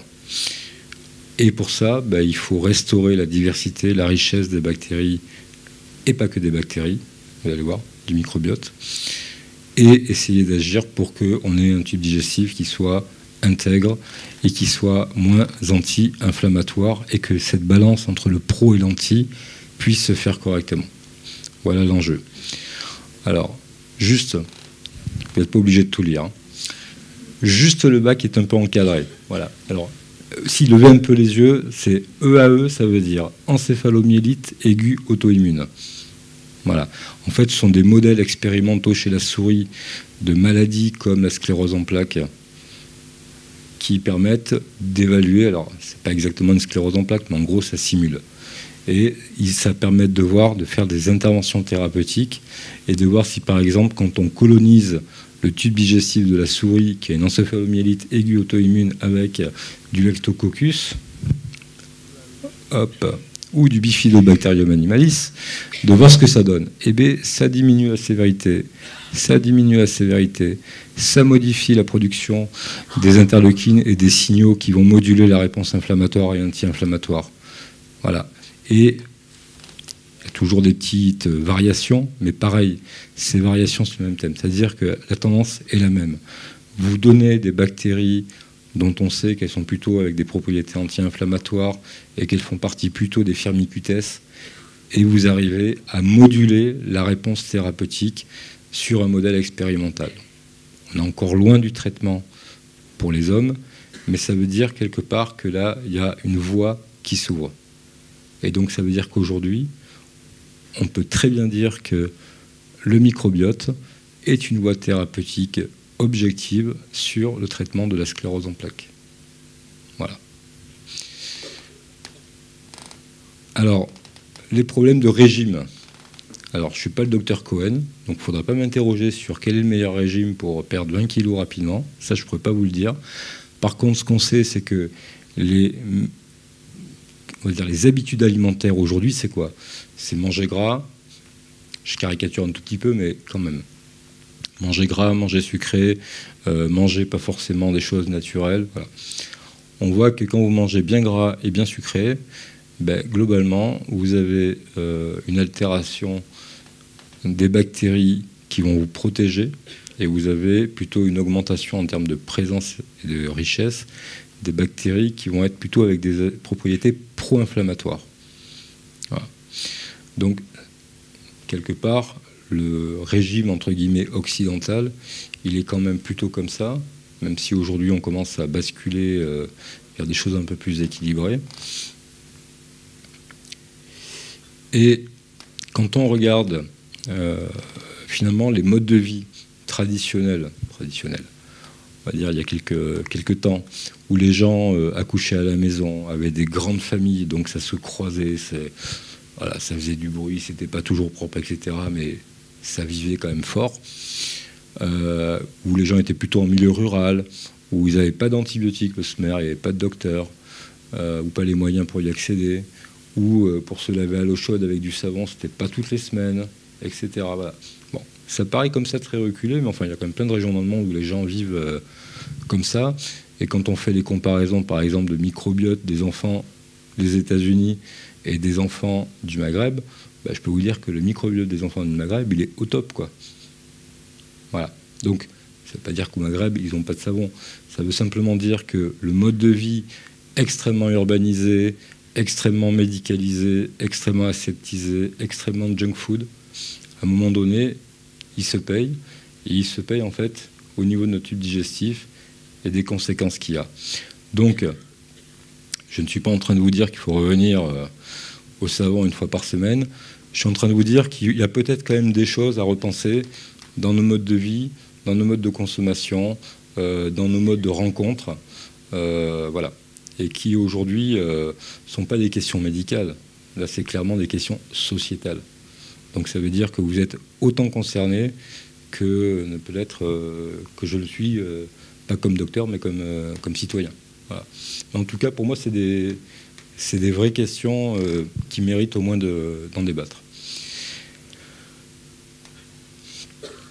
Alors, je passe à un autre chapitre, un autre sujet de traitement, qui sont les infections à Clostridium difficile. Je ne sais pas si parmi vous, il y en a qui connaissent. Ce sont des complications extrêmement graves qui généralement sont liées au traitement par antibiotiques. Aux États-Unis, ça tue à peu près 30 000 personnes par an. En France, on en est à peu près à 4 000 par an, tous les ans. La grippe, elle a tué 8 000 personnes. Donc vous voyez, ça tue à moitié moins que la grippe. Enfin, Globalement, vu le nombre de patients qu'on a sous antibiotiques, c'est quand même pas mal. Et aux États-Unis, c'est un vrai sujet de santé publique parce que c'est la première cause d'infection associée aux soins. Donc quand vous rentrez dans un hôpital ou quand vous avez des procédures, etc., il suffit que vous fassiez une petite fièvre, vous avez les antibiotiques, et ben, la probabilité que vous chopiez un Clostridium difficile, elle est quand même importante. Et ça donne quoi? Ben, ça donne ce que vous voyez là, c'est-à-dire des tubes digestifs et des côlons extrêmement distendus avec des parois qui deviennent toutes fines, qui généralement rompent un petit peu, donc les gens se retrouvent avec des péritonites. Et quand on fait une coloscopie, on retrouve cet aspect de pseudomembrane, comme ça, et c'est pour ça qu'on appelle la colite pseudomembraneuse. Voilà. Mais c'est une colite, c'est une inflammation aiguë, bactérienne, à un germe qui s'appelle le Clostridium difficile, et qui est une bactérie de notre tube digestif, de notre microbiote. Alors, quelle méthode thérapeutique on a? Il y en a plusieurs. Il y a les probiotiques, il y a la transplantation fécale, et il y a les bactériophages, mais je vais vous montrer qu'en fait, les bactériophages, ça fait partie de la transplantation fécale. C'est juste qu'il faut faire l'effort intellectuel pour l'y mettre. Alors, le premier traitement, quand même, c'est la prévention. Voilà. Ça, cette étude, je ne vous demande pas pareil de la lire dans le détail. Je vous ai mis le résumé. En gros, diminuer la consommation ciblée de certains antibiotiques au niveau d'un hôpital, ça permet de diminuer de 37 à 88% le taux d'incidence de ces colites à Clostridium difficile. Donc ça veut dire quand même que l'idée, c'est pas d'aller trouver les meilleurs médicaments. L'idée, c'est juste des fois de changer les comportements et de réfléchir à pourquoi il faut les changer. Et les chimiothérapies anti-infectieuses, alors j'ai utilisé volontairement ce terme qui fait un petit peu galvaudé, mais c'est comme ça qu'on appelle des antibiotiques ou des antiviraux, mais ce sont des chimiothérapies. Voilà. Et aujourd'hui, tout le monde a le droit de prescrire un antibiotique. Et je vous ai montré quand même les conséquences sur le microbiote qui sont juste pas négligeables, alors que personne oserait faire prescrire des chimiothérapies antinéoplasiques par tous les médecins de la ville. Voilà. Donc c'est juste qu'il y a aussi, je pense, dans la société une vraie réflexion à avoir là-dessus. Et c'est un facteur majeur de dysbiose du microbiote intestinal et de risque de Clostridium difficile. Voilà. Clairement, quand vous prenez un antibiotique, si vous ne savez pas pourquoi vous le prenez, vous pouvez au moins être sûr que vous allez vous altérer un petit peu votre microbiote. Donc il vaut mieux savoir pourquoi on le prend. Les probiotiques. Alors les probiotiques, c'est pareil, il y a beaucoup de bruit, de marketing, de trucs à la télé, etc. Bon, donc c'était pas trop pris au sérieux par les docteurs. Voilà. Jusqu'à 2017, où publication dans ce qu'on appelle la revue Cochrane. La revue Cochrane, c'est une des plus grandes revues de médecine dans le monde. Et en fait, c'est une revue qui fait ce qu'on appelle des méta-analyses. C'est-à-dire que sur un sujet, elle va prendre toutes les études qui ont été faites. Et elle va dire, ça c'est une bonne étude, ça c'est pas une bonne étude, ça c'est une bonne étude. Et elle va reprendre tous les résultats avec des méthodologies un petit peu costauds. Et elle va pouvoir sortir des sortes de métastatistiques qui vont dire, ben voilà, il y a eu 30 études bien faites. Et quand on analyse l'ensemble de ces 30 études, voilà les 3 ou 4 messages clés qu'on peut en tirer. Et en 2017, Cochrane a fait ce travail avec les probiotiques. Et donc, la conclusion, elle est limpide. Donc pareil, ça c'est un message à garder à la maison, ce qu'on appelle un keep-on message. Ça, celui-là, il faut que vous gardiez bien. C'est l'administration de probiotiques associés à une antibiothérapie diminue de 60%. 60%. Le risque de survenue d'une infection à Clostridium difficile. Il n'y a pas beaucoup de médicaments qui ont cette capacité de prévenir le problème. Voilà. Et donc, l'utilisation à court terme de probiotiques, hormis chez les patients immunodéprimés, c'est-à-dire des patients qui ont une chimiothérapie ou qui vraiment ont des moyens de défense très très faibles pour diverses raisons, parce que là, c'est comme des bactéries qu'on donne. Mais sinon, hormis pour ces patients, il n'y a quasiment pas d'effet secondaire. Donc, ça veut dire que le bénéfice est excessivement supérieur au risque. Voilà, donc, le message à ramener chez vous, c'est que quand vous prenez des antibiotiques, réfléchissez avant d'en prendre, prenez des probiotiques aussi. Et demandez-les à votre docteur si vous ne les a pas donnés. Et c'est validé par Cochrane. Alors, le traitement de cette infection à Clostridium difficile, il est compliqué.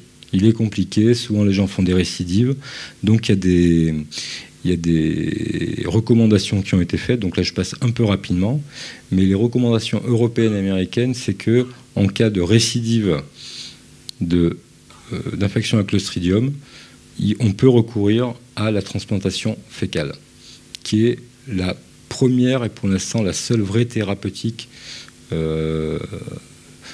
microbiotique appliquée. Donc je passe un peu vite aussi. Donc juste, non, je vais mettre là. Voilà. Donc c'est en 2013 qu'il y a eu le premier essai sur le microbiote et les infections à Clostridium. Et globalement, vous voyez, ça c'est le donneur, donc qui a un microbiote normal. Ça c'est le patient qui est malade et qui a un microbiote altéré. Et ça c'est le patient après la transplantation fécale. Et je vous passe toutes les autres études qui ont suivi, mais globalement ça a confirmé. Et aujourd'hui, on traite à 90%, avec des bons résultats, une infection récidivante à Clostridium difficile avec une transplantation fécale. Après, on a commencé à aller un peu dans le détail. On sait aujourd'hui qu'il vaut mieux une transplantation fécale avec un donneur extérieur à soi plutôt que soi-même, ce qui est à peu près, ce qui est assez logique. Donc, se dégage la notion de greffe utile. C'est-à-dire, est-ce qu'on est obligé de tout mettre? Non, il faut peut-être trouver la greffe qui est vraiment utile et pas forcément la greffe complète. Voilà, donc, on n'a peut-être pas besoin de tout le microbiote. Donc, une autre étude, 2017 aussi, qui fait pareil, prend des patients atteints, leur met du transplantation fécale, super, ils sont guéris, tout est restauré, mais ils vont plus loin. Ils filtrent les selles du patient et ils enlèvent toutes les bactéries. Il n'y a plus une seule bactérie. Il reste quelques débris bactériens, mais qui ne sont pas des bactéries, et des virus. Et ils retraitent une petite série de patients. Cliniquement, les patients ont récupéré comme ceux qui avaient été traités par la transplantation fécale complète. Donc ça veut dire que la filtration de bactéries n'a absolument pas modifié la réponse des patients. Et ils ont regardé la restauration de ce qu'on appelle le phageome, c'est-à-dire l'équivalent du bactérium, donc c'est juste l'équivalent viral dans le microbiote. Paf, restauration ad intégrum. Donc le constat, c'est que la transplantation fécale est aussi efficace après filtration des bactéries du microbiote intestinal. Donc la question, c'est ça marche comment alors? C'est pas le, voilà. Donc ça veut dire qu'on a pu montrer avec ça que les phages, les virus, avaient peut-être une action directe, indépendante de celle des bactéries. Et donc il y a eu des travaux, donc là c'est ma copine Martha Clowkey qui est à Leicester en Angleterre, qui a fait des travaux avec les souris et qui a montré, donc, en utilisant des cocktails de bactériophages, qu'on arrivait à traiter le Clostridium et même à prolonger la survie de souris infectées par Clostridium. C'était de l'expérimental, mais globalement, elle a montré que le concept était valide.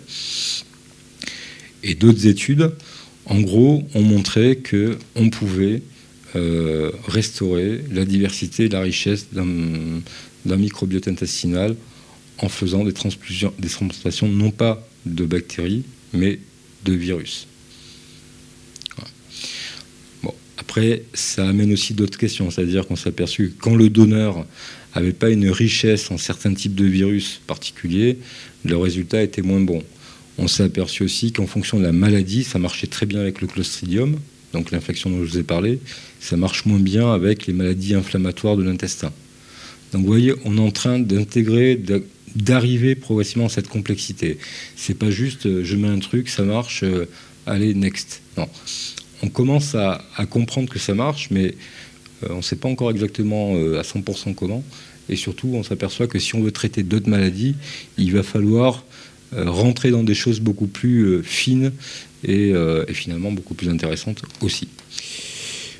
Donc je vous passe ça. Donc pour ne pas conclure, aujourd'hui, on est un petit peu dans ce cadre-là, c'est-à-dire que je vous ai montré, j'espère que la manière dont on pouvait concevoir, identifier et intégrer les micro-organismes à notre corps, mais également à notre vie tout court était en train de se modifier. C'est-à-dire qu'on est en train de passer d'un imaginaire social, donc c'est pas moi qui ai inventé le terme, hein, c'est mademoiselle Bélichard à Québec qui a fait un petit mémoire extrêmement intéressant, et donc j'ai pompé son petit schéma, et qui globalement explique qu'on passe d'un imaginaire social pastorien, c'est-à-dire la vaccination, les antibiotiques, il faut détruire la bactérie, c'est notre ennemi, donc là, on met le casque, le fusil, on y va, à un imaginaire social post-pasteurien, où là, finalement, c'est un autre rapport à la fois à nos bactéries, mais peut-être aussi un autre rapport au monde tout court, quoi.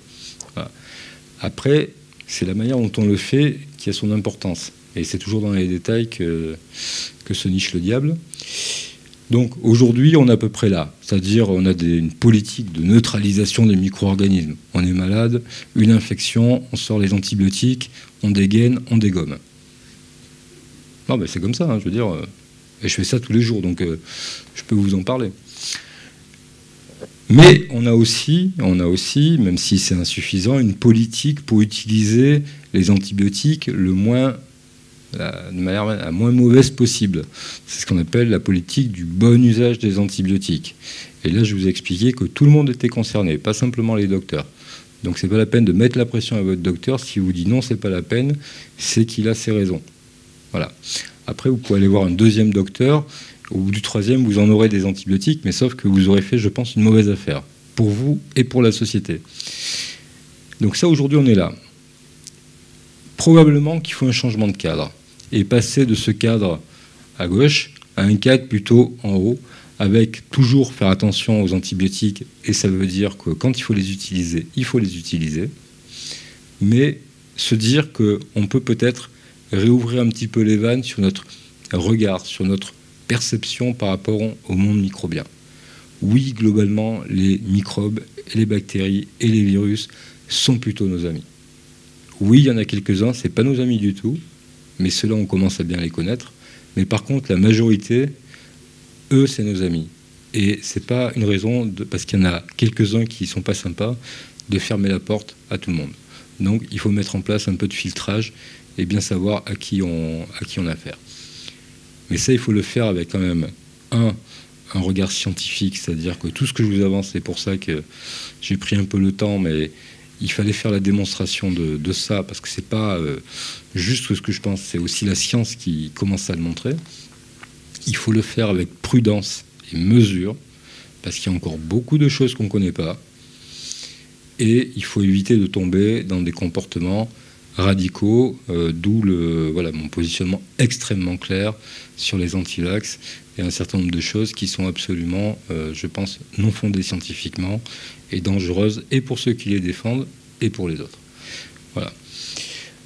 Donc, tout cet écosystème amène quand même à une véritable révolution conceptuelle de la microbiologie, et bien au-delà de notre ventre, hein, vous avez compris, que l'avenir, ça va être de déterminer des signatures, des biomarqueurs liés au microbiote et aux dysbioses pour pouvoir identifier telle ou telle pathologie, ou éventuellement avoir des marqueurs de ce qu'on appelle compagnons, c'est-à-dire qui accompagnent des traitements. Que tout ça, quand même, bouleverse un petit peu nos connaissances scientifiques et médicales, et aussi nos perceptions du soi et du non-soi. Donc c'est pas qu'une question de connaissances livresques. Je vous ai expliqué qu'on passait d'un imaginaire social à un autre, et on le fait de manière progressive, mais on est en train de le faire. Et je pense qu'aujourd'hui, toutes les connaissances accumulées sur le microbiote et qui vont continuer vont nous amener à progressivement regarder les choses un peu différemment. Donc, pour avoir la symbiose, je trouvais que le tableau de Matisse était plutôt élégant sur ça, parce que ça reflète un petit peu la manière dont les choses se passent quand ça se passe bien. Il faut éviter de prendre la grosse tête non plus, parce que probablement qu'on va trouver d'autres choses que le microbiote, mais en tout cas c'est important. Et pour ceux qui ont peur d'être seuls, clairement, je pense qu'avec 10 puissance 14 bactéries, vous n'aurez plus l'impression d'être seul dans votre vie. Alors, je réponds enfin à la question triviale, mais qui n'était bien sûr absolument pas. A-t-on un deuxième cerveau dans le ventre avec le microbiote intestinal ? Finalement, de parcourir tout ça, ça nous a fait quand même découvrir des nouveaux modèles explicatif, physiopathologique, et ça c'est toujours bien de comprendre ce qui se passe. Ça ouvre de vraies potentialités thérapeutiques et même des traitements en cours, que ce soit avec la transplantation fécale, les bactériophages, qui sont encore un autre domaine, mais qui, je pense, vont se rapprocher de plus en plus du microbiote. Et puis, c'est effectivement un nouveau regard porté sur notre identité symbiotique. Il y a tellement plus de bactéries et de virus que de cellules humaines qu'il faut quand même se poser la question de ce qu'on est. Donc, pour ceux qui se posent la question, moi j'ai répondu, mais je vais vous livrer ma solution. C'est quelques mots de Jean-Claude Emzen qui dit que dans ses transmutations, dans ses métamorphoses, le vivant est toujours autre que la matière qui le compose, et l'humain est autre que le vivant dont il émerge. Voilà. Donc pour moi, je n'ai pas de doute, je reste un être humain, et même si j'accepte ma symbiose, ça ne m'empêche pas je ne me prends pas pour une grosse bactérie. Et je vous remercie pour votre patience, et je suis à votre disposition pour vos questions. Merci.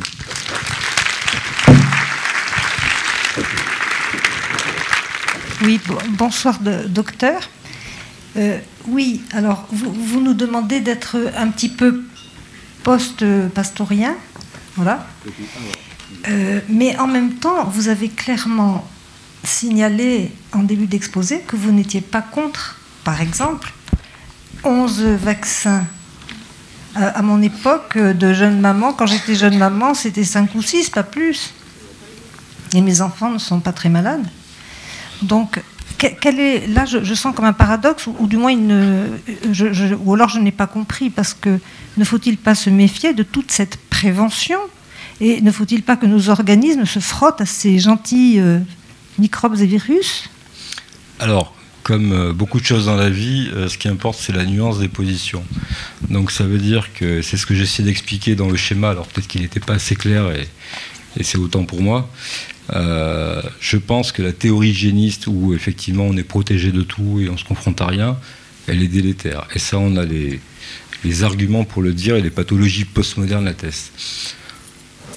Pour autant, et là pareil, c'est pas juste un avis personnel de ma part, c'est juste des études extrêmement bien faites, rigoureuses, quand même un regard sur l'histoire de ce qu'ont été les maladies infectieuses, qui ont été à certaines périodes bien plus meurtriers que des guerres, et qui ont été aujourd'hui ramenées à des proportions non pas nulles, mais quand même négligeables par rapport à ce que ça avait été. Et clairement, l'élément majeur, déterminant sur la diminution de la mortalité, de l'émergence des maladies infectieuses, c'est la vaccination. C'est la vaccination. Et après, on a le droit d'avoir des opinions, c'est pas le problème. La question, c'est comment est-ce que, pour essayer de faire valoir son opinion, on démonte celle des autres avec des arguments tellement ineptes qu'en fait, ça fait du mal, parce qu'aujourd'hui, il y a un truc qui s'appelle les réseaux sociaux, et globalement, c'est peut-être des réseaux sociaux, mais il n'y a pas le niveau de neurones adapté au niveau de connexion.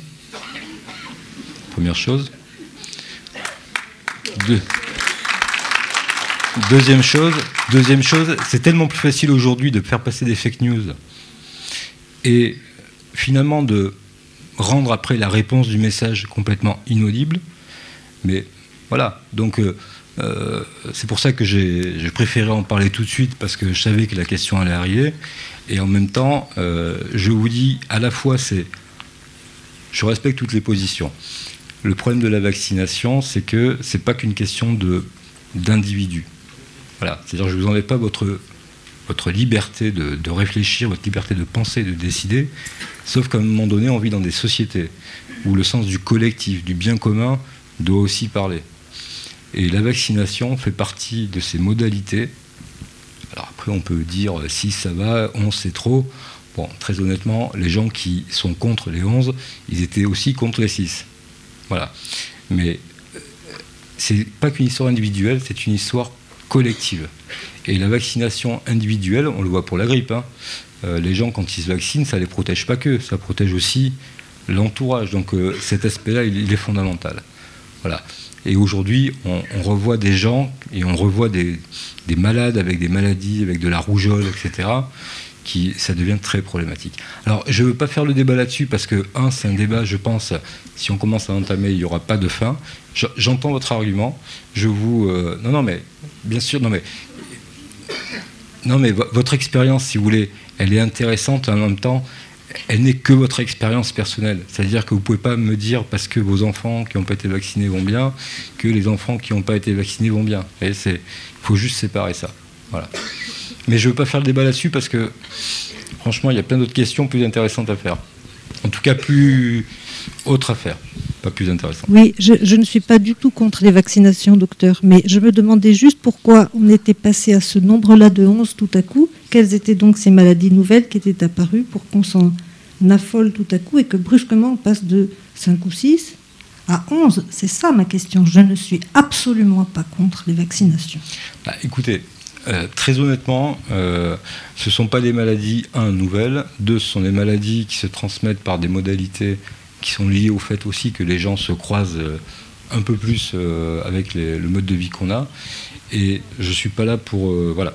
Moi, je valide ce schéma vaccinal. J'accepte les positions contraires, mais juste pour vous dire que ce n'est pas qu'une question scientifique et que ça ramène aussi à un certain regard qui est social, quoi. Et donc je pense que de voir comment est-ce qu'on est en train progressivement de glisser d'un regard strictement pastorien à un regard post-pastorien, mais où il ne faut pas tomber non plus dans le radical et dans l'excès. Voilà. Et donc moi, ma position, c'est que je pense qu'on peut évoluer, et il y a les arguments pour, mais je pense qu'il faut le faire avec précaution, mesure, et bien faire attention, parce que si on fait 3 pas de trop, après pour les faire en arrière, c'est plus compliqué. Voilà. Ouais. Oui, bonjour. J'ai posé une question naïve. Il me semble que ces maladies sont dues à un déséquilibre de la flore intestinale et qu'avec une transplantation fécale, on arrive à guérir, c'est-à-dire en remettant une flore normale. Pourquoi y a-t-il des maladies du système digestif comme la rectocolite hémorragique pour laquelle cette façon de travailler a été abandonnée parce qu'elle ne donnait rien? Est-ce que quelquefois dans ces maladies, il n'y a pas autre chose qu'un déséquilibre de la flore intestinale? Alors, tout le problème aujourd'hui, quand on dit qu'une flore, alors la flore c'est l'ancien nom. Flore, non mais c'est important parce que flore ça sous-entendait qu'elle était posée là sur votre intestin et que globalement elle regardait les vaches qui passaient mais qu'elle faisait pas plus. Voilà, les steaks, pas les vaches. Mais globalement là c'est le microbiote, c'est-à-dire que c'est quelque chose d'actif, mutualiste, qui va travailler en lien et pour vous. Donc la difficulté, c'est de savoir ce qui est une dysbiose, c'est-à-dire un déséquilibre. Parce que savoir déjà ce qui est normal, c'est compliqué. Vu qu'il y a des variations entre chaque individu, des variations à l'intérieur d'un individu dans les différents microbiotes, et donc on ne peut pas dire, tiens, vous avez 3 millions de ça, 4 millions de ça, 5 millions de ça, c'est bon, ça marche. C'est beaucoup plus compliqué que ça. Deuxième chose, c'est que, en fait, vous avez vu la multiplicité des bactéries, du nombre de bactéries, mais aussi la richesse et la diversité. Et pour le Clostridium difficile, c'est cool, ça marche. Mais il y a 1 an, on vient de découvrir qu'il y avait aussi des virus qui marchaient. 1 an. C'est-à-dire rien. Alors, la première, elle a été faite en 2013. Donc vous voyez le recul qu'on a. Peu. Aujourd'hui, effectivement, les résultats sont plutôt, on va dire, je dirais pas nuls, mais discordants sur les maladies inflammatoires chroniques de l'intestin. Et donc aujourd'hui, il n'y a pas assez d'arguments, de rationnel et surtout de sécurité pour les patients à proposer ce type de traitement dans les maladies inflammatoires. Par contre, on apprend beaucoup de comment ça marche. Et voilà, c'est les limites aujourd'hui de la science. Donc, qu'est-ce qu'on fait ? On donne des anti-inflammatoires puissants qui s'appellent des corticoïdes, ou des traitements encore plus puissants, mais qui ont quand même des propriétés immunitaires assez délétères, donc qui vont casser l'immunité déficiente, mais qui vont la casser de manière durable. Et donc, ça rend des gens avec des traitements immunosuppresseurs fragile pour faire des infections. Voilà. Donc, je ne peux pas vous donner de réponse satisfaisante, mais clairement, tout ce que je vous ai montré est en faveur quand même d'un rôle prédominant. Après, je suis d'accord avec vous, hein, c'est jamais 100% un coupable, mais il y a un rôle prédominant du microbiote là-dessus. Oui, bonjour. Tout à l'heure, vous avez évoqué le lien entre certaines maladies auto-immunes et éventuellement une dysbiose. Savez-vous s'il y a un lien, puisque dans chaque maladie auto-immune, il y a une vitesse d'aggravation de la maladie, en général constante chez chacun des patients, en tout cas c'est le cas dans la sclérose en plaques. Est-ce qu'il y a un lien entre la gravité de la dysbiose, par exemple, et le côté inflammatoire et le côté vitesse d'évolution de cette maladie auto-immune?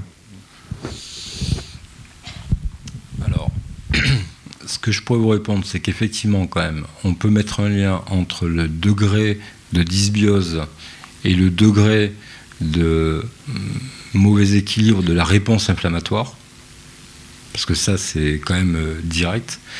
Après, par contre, le lien entre dysbiose et ce qu'on appelle l'expression phénotypique de la maladie, donc globalement les signes cliniques du patient, c'est plus compliqué.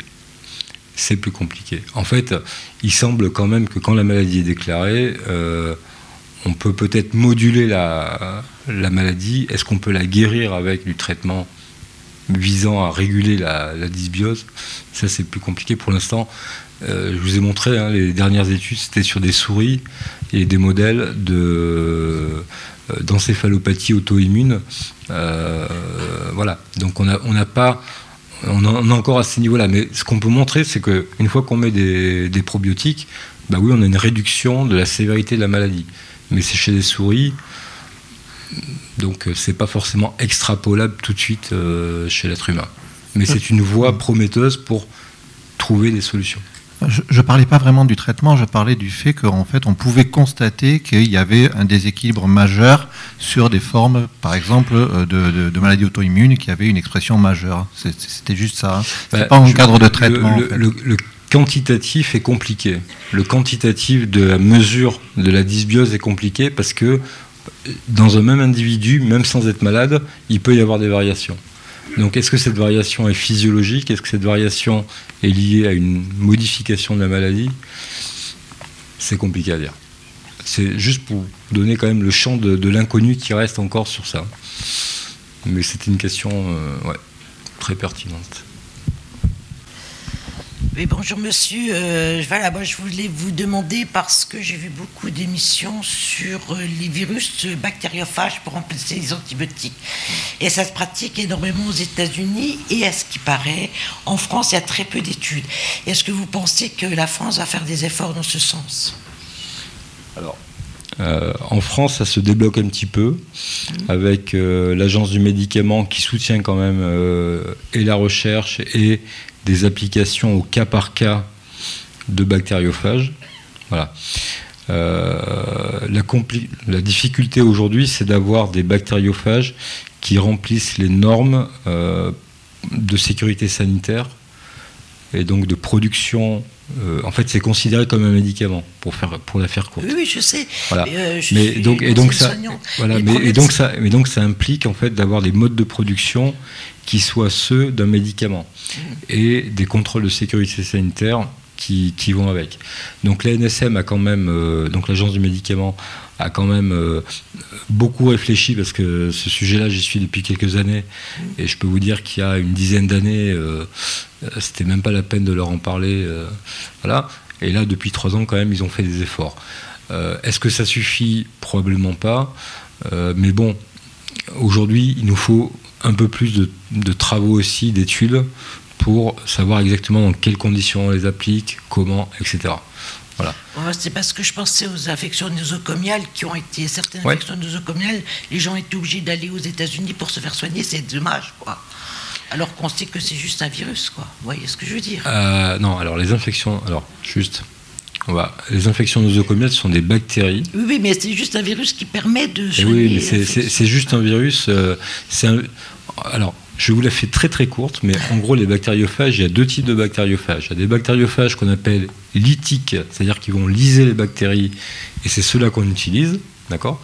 Et il y a les bactériophages qu'on appelle lysogéniques ou tempérés, et en fait, ce sont des virus qui ont exactement la même tête que les autres, mais simplement qui vont, au lieu de détruire les bactéries, ils vont arriver dans la bactérie, ils vont utiliser le génome et en fait ils vont se mélanger au génome de la bactérie et ils vont modifier les propriétés de la bactérie qui sont en termes de résistance, de plein de choses. Et donc en gros, si on n'utilise pas le bon phage, vous risquez plus de faire de la résistance. Voilà. Donc c'est pour ça qu'il faut séquencer, c'est-à-dire faire de la génomique sur ces phages pour savoir exactement ce qu'on donne, parce qu'on sait qu'il y a des enzymes qu'il n'y a pas dans l'un et qu'il y a dans l'autre, etc. Voilà. Et ça, ça coûte de l'argent, il faut les laboratoires pour le faire. Voilà. Donc aujourd'hui, je suis d'accord avec vous sur le fond, il n'y a pas de souci, mais ça nécessite un peu plus d'infrastructures, un peu plus d'études, et probablement aussi un peu plus de financement, parce que clairement, on est quand même en panne d'antibiotiques nouveaux, et les bactériophages, ça peut être une piste vraiment intéressante. Voilà. Mais je suis d'accord avec vous. Bonsoir docteur. Quand on me prescrivait des antibiotiques il y a 20 ans, 30 ans, mon médecin me prescrivait toujours des levures pour, me disait-il, rétablir la flore intestinale. N'en changez pas du médecin. Qu'est-ce qu'on fait de mieux maintenant ? Alors il y a quelques... Oui. Non mais après oui, bon, on ne va pas citer la marque, mais oui. C'est globalement le truc basique, mais qui est un probiotique, clairement. Oui. Ah oui. Aujourd'hui, il y a des préparations, il y a un packaging un peu meilleur, il y a peut-être un peu plus de différentes bactéries, mais globalement, si vous prenez ce que vous prenez, c'est très bien. Hein, il n'y a pas d'étude de supériorité de tel probiotique par rapport à un autre. Ce qu'on sait, c'est que les probiotiques, on prend des antibiotiques, il vaut mieux en prendre. D'accord. Voilà. Donc déjà, il y a 20 ans, 30 ans, on me prescrivait. Oui, donc on savait Oui, mais c'était... Alors, pour le coup, c'était pas basé sur des connaissances, on va dire, un petit peu solides et rationnelles. C'était, effectivement, comme ça, tu auras un peu moins mal au ventre, ça ira mieux, etc. Mais c'est du bon sens qui était heureusement dans le bon sens. Des fois, il y a du bon sens qui va dans le mauvais sens. Mais c'est bien que vous l'ayez fait. J'aurais une deuxième question. J'ai entendu dire, mais je ne sais pas si j'ai bien compris, c'est que la transplantation fécale était très utilisée en Union soviétique parce qu'ils avaient un certain retard dans la fabrication des antibiotiques. Et donc, est-ce que c'est vrai ça dans le... alors qu'on l'utilisait beaucoup moins en France, par exemple. Est-ce que c'est vrai ? Alors, je suis honnêtement pas le spécialiste de la transplantation fécale en Russie. Oui, voilà, je vous le dis. Oui. Parce qu'ils avaient... Oui. Non, alors, je fais la jonction, sans mauvais jeu de mots, avec la dame, enfin j'allais dire votre voisine, mais non, qui est à l'opposé. Oui. Sur les bactériophages, les pays d'Europe de l'Est, ça a été effectivement des pays qui, historiquement, étaient les premiers, parce que c'est en Géorgie qu'on a trouvé des bactériophages. Voilà, oui, c'est ça. Voilà, c'est Félix Derel. Mais c'est pas la transplantation fécale, c'est encore un truc un peu différent, qui est plus récent.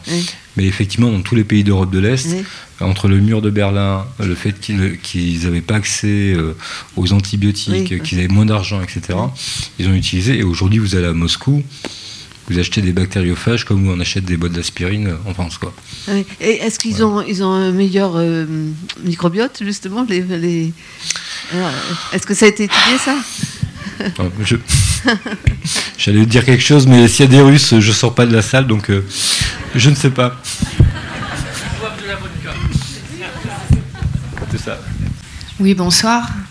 J'aurais aimé vous poser une question au niveau de ce qui concerne la prévention. Moi, je suis assez intéressée par tout ce qui concerne l'alimentation, la nutrition.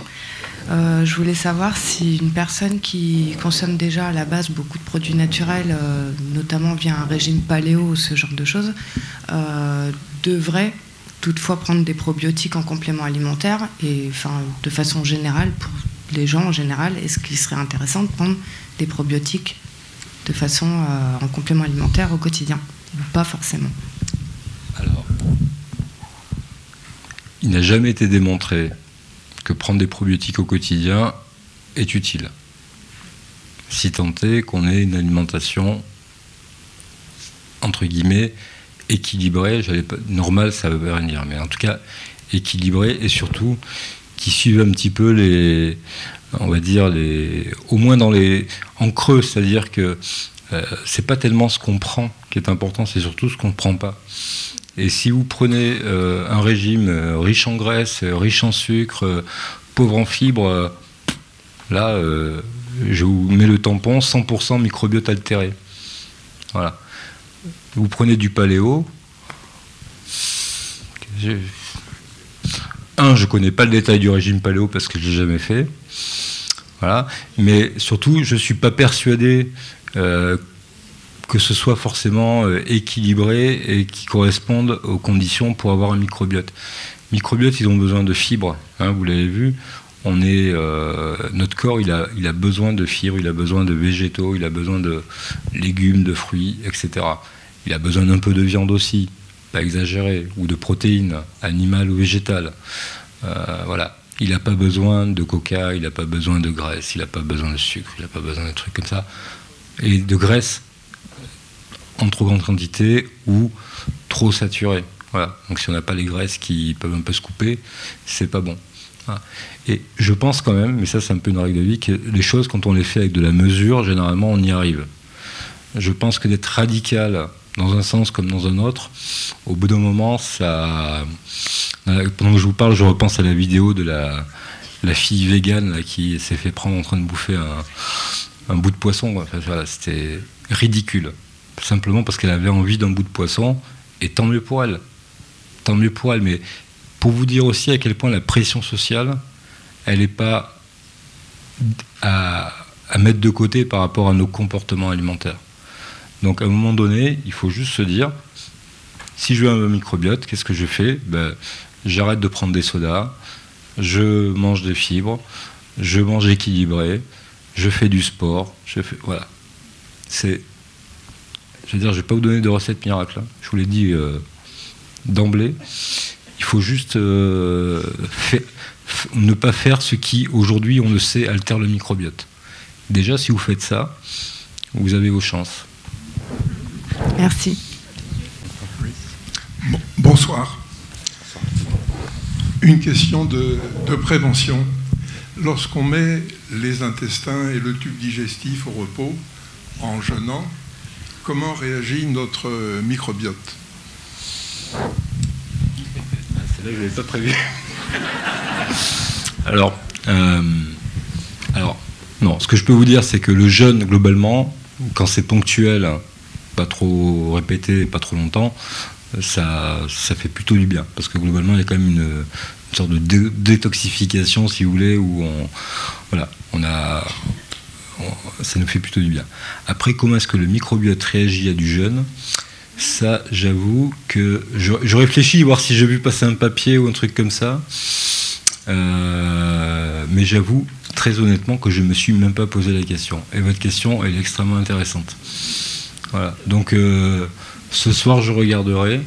Et si vous me laissez vos coordonnées, je vous enverrai un petit mail pour vous répondre. Voilà. Je voudrais pousser un coup de gueule à côté. Je suis allé au Congo pendant un mois, et donc l'Institut Buisson-Bertrand, qui vaccine tous les Montpelliérains, préconise de prendre un médicament tous les jours. Et ce médicament, il faut le poursuivre après, une fois qu'on est rentré pendant un mois. Et donc, j'ai fait confiance, je ne me suis pas posé de questions, je l'ai fait. Et en rentrant, je me suis aperçu qu'en fait, c'était un antibiotique. Et en plus, on nous dit que ce médicament ne sert pas à grand-chose. Donc, donc, quand on va en Afrique ou dans des pays d'Asie du Sud-Est, il y a quand même le risque qui s'appelle le paludisme, voilà, qui tue quand même pas mal, hein, quand on n'est pas protégé. Donc, avoir une prophylaxie, donc en fait, c'est une antibioprophylaxie que vous avez. Voilà. Donc, effectivement, c'est un traitement anti-infectieux prophylactique qui n'est pas forcément efficace à 100% parce que des fois il y a des souches résistantes à ce traitement-là. Voilà. Des fois ça dépend aussi un peu de la compliance de la personne qui le prend. Et puis des fois il y a des souches de palu qui résistent bien longtemps après le retour et qui ne sont pas forcément tués par ce truc-là. Il n'empêche que, en termes de recommandations, et ce n'est pas des recommandations de bureaucrates, c'est des recommandations fondées sur des études, etc. Quand on va dans ces pays-là, il faut prendre une prophylaxie antipalustre, sauf si on y habite et qu'on a l'habitude, etc. Voilà. Mais quelqu'un qui est originaire de ce pays, qui revient en France pour 2-3 ans et qui repart, en fait, il a perdu son immunité relative et donc il est aussi vulnérable que quelqu'un qui est absolument pas du pays. Donc c'est important. Voilà. Donc il ne faut pas être en colère et celui qui vous a dit que ça ne servait à rien, c'est pas votre docteur. Ils vous le disent comme ça, avec ces mots-là? À 100%. Bah ouais, mais vous savez, ça s'appelle de la gestion du risque. C'est-à-dire que globalement, entre on regarde le bénéfice, le risque. Là, même si on ne vous enlève pas le risque complètement, il y a quand même un bénéfice qui est supérieur au risque que vous prenez si en ne le prenant pas. Voilà.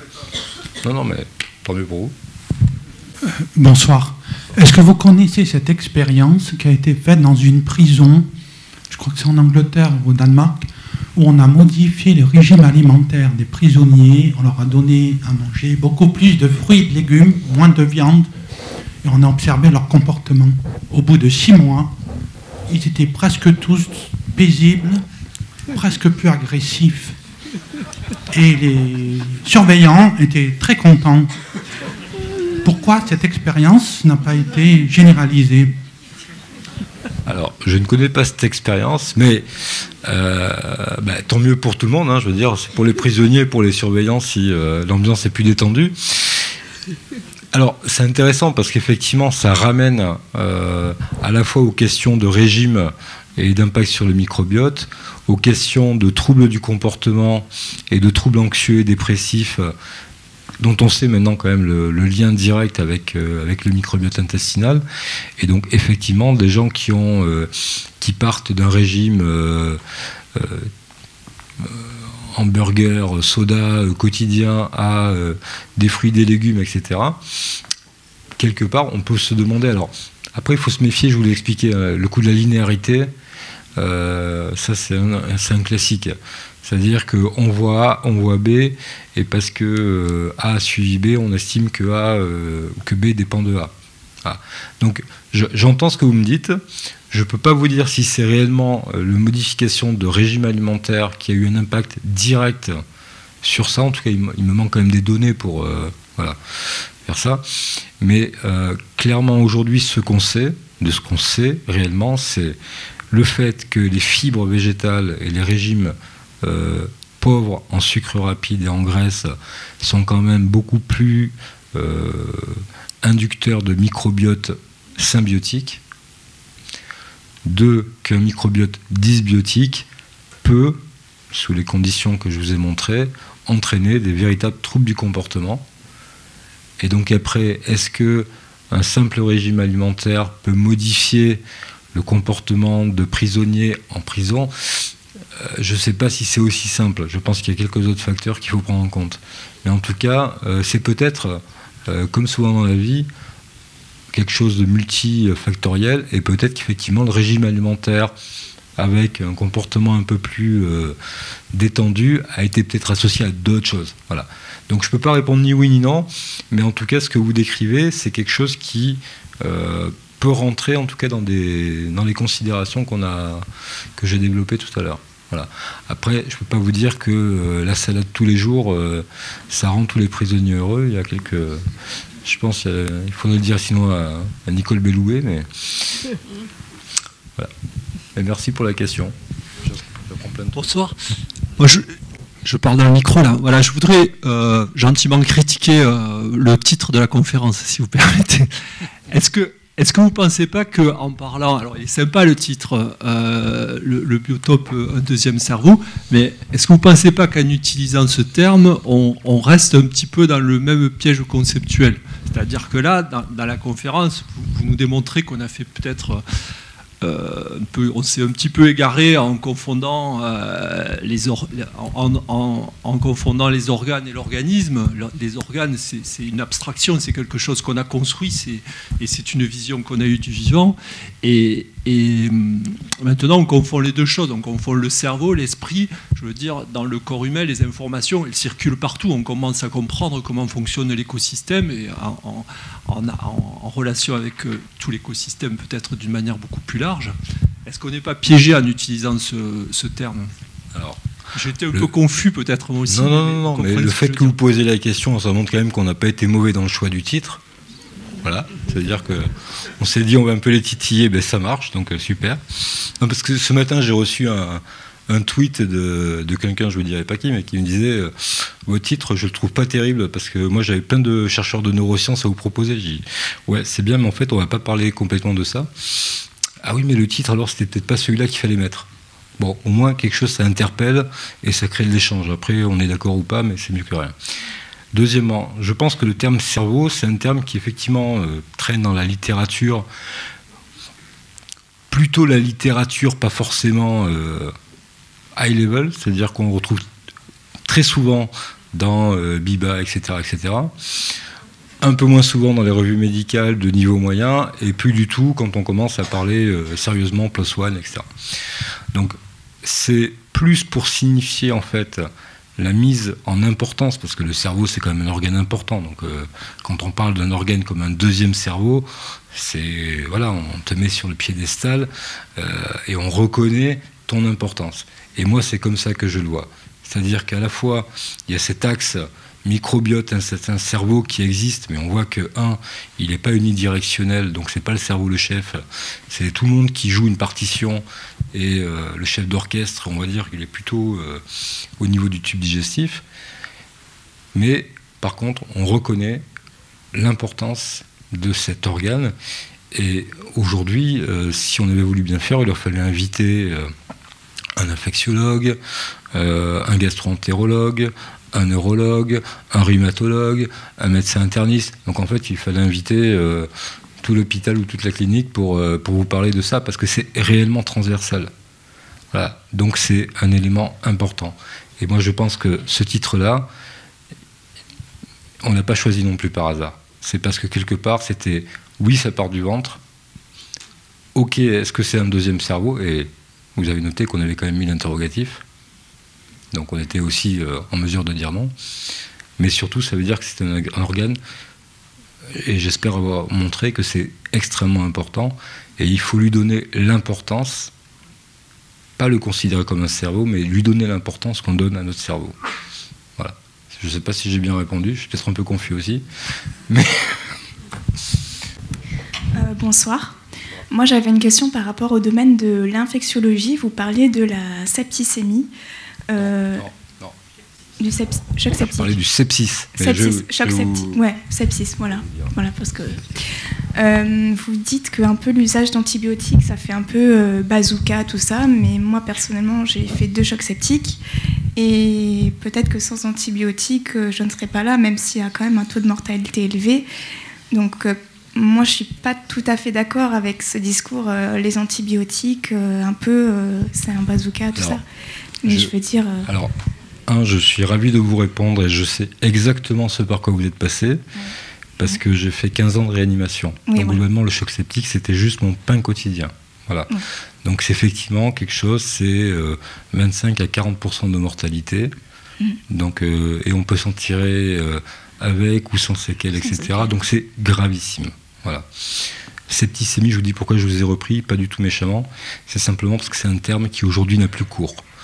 Parce qu'en fait, on n'y rattache pas de réalité ni physiopathologique, ni clinique. Voilà. Donc il y a ceux qui ont oublié que la médecine a changé, qui l'utilisent encore, mais aujourd'hui, on ne l'utilise plus. Et vous comprenez bien que là, ce que je vous ai dit, c'était pas provoquant, mais je suis dans une sorte de perspective. Bien sûr qu'on n'a pas toutes les réponses, et bien sûr qu'aujourd'hui, si vous avez un choc septique, le premier truc que je vais dégainer, ce sont les antibiotiques. Et ça, je sais faire. Ça, je sais très bien faire. Mais je sais aussi, et c'est toute la différence entre celui qui est le nez dans le guidon et qui a l'impression qu'il va pouvoir pédaler toute sa vie, et celui qui lève un peu la tête, c'est qu'on a des émergences de résistance qui deviennent intenables, on a un choix d'antibiotiques qui se restreint comme peau de chagrin, et qu'on est dans une période qui, à mon avis, ne sera pas plus de 10 ans avant qu'on ait des vrais soucis, s'il n'y a pas de solution alternative, en termes de traitement. Et ce qui a pu vous sauver, dans 10 ans, je pense qu'on n'y arrivera pas si on n'a pas trouvé d'autres solutions. Trouver une alternative. Donc c'est pour ça que ce qu'on fait aujourd'hui, il faut continuer à le faire. Il faut juste le faire avec intelligence et puis surtout essayer de trouver des solutions pour demain, pour vous et puis pour ceux qui viendront derrière. Voilà. D'accord, merci pour votre réponse.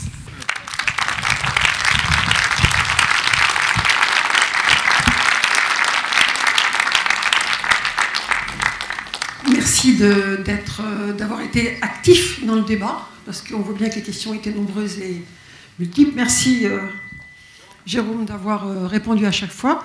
Je voudrais en profiter pour faire une petite incise juste avant de vous annoncer les conférences prochaines, qui est quelque chose d'assez simple, pour reprendre ce que disait Madame.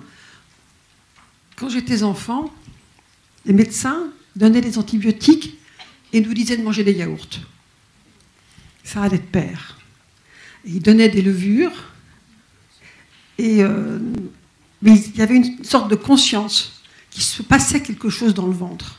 Et on ne savait pas quoi. Mais il y avait une conscience médicale, historique, qui n'était pas anodine. Et donc ce patrimoine, il faut s'en servir, mais avec les techniques, les méthodes et les approches d'aujourd'hui. Et le fait que le mot septicémie est plus court est une information importante.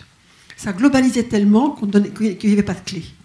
Alors que l'objectif des conférences, c'est de donner des clés aux médecins, des clés aux chercheurs, et des clés aussi à chacun d'entre nous, pour avoir une certaine forme de vrai bon sens. Et aucun d'entre vous n'a posé de question, mais Jérôme avait démarré par les enfants, les bébés, les tout petits bébés. Ils se font leur microbiote entre 0 et 3 ans. Ça va très vite. Donc, laissons nos bébés marcher par terre. Les mains sales sont utiles dans l'enfance. Évidemment, on se lave les mains avant d'aller à la table. Mais l'hyperhygiénisme des enfants est presque dangereuse. Ça nous a été dit. Et donc maintenant, pensons-y pour nos enfants, nos petits-enfants. Ça semble un peu ridicule, mais évidemment, pas n'importe où, pas n'importe quand, pas n'importe comment. Parce que nous sommes nombreux sur Terre.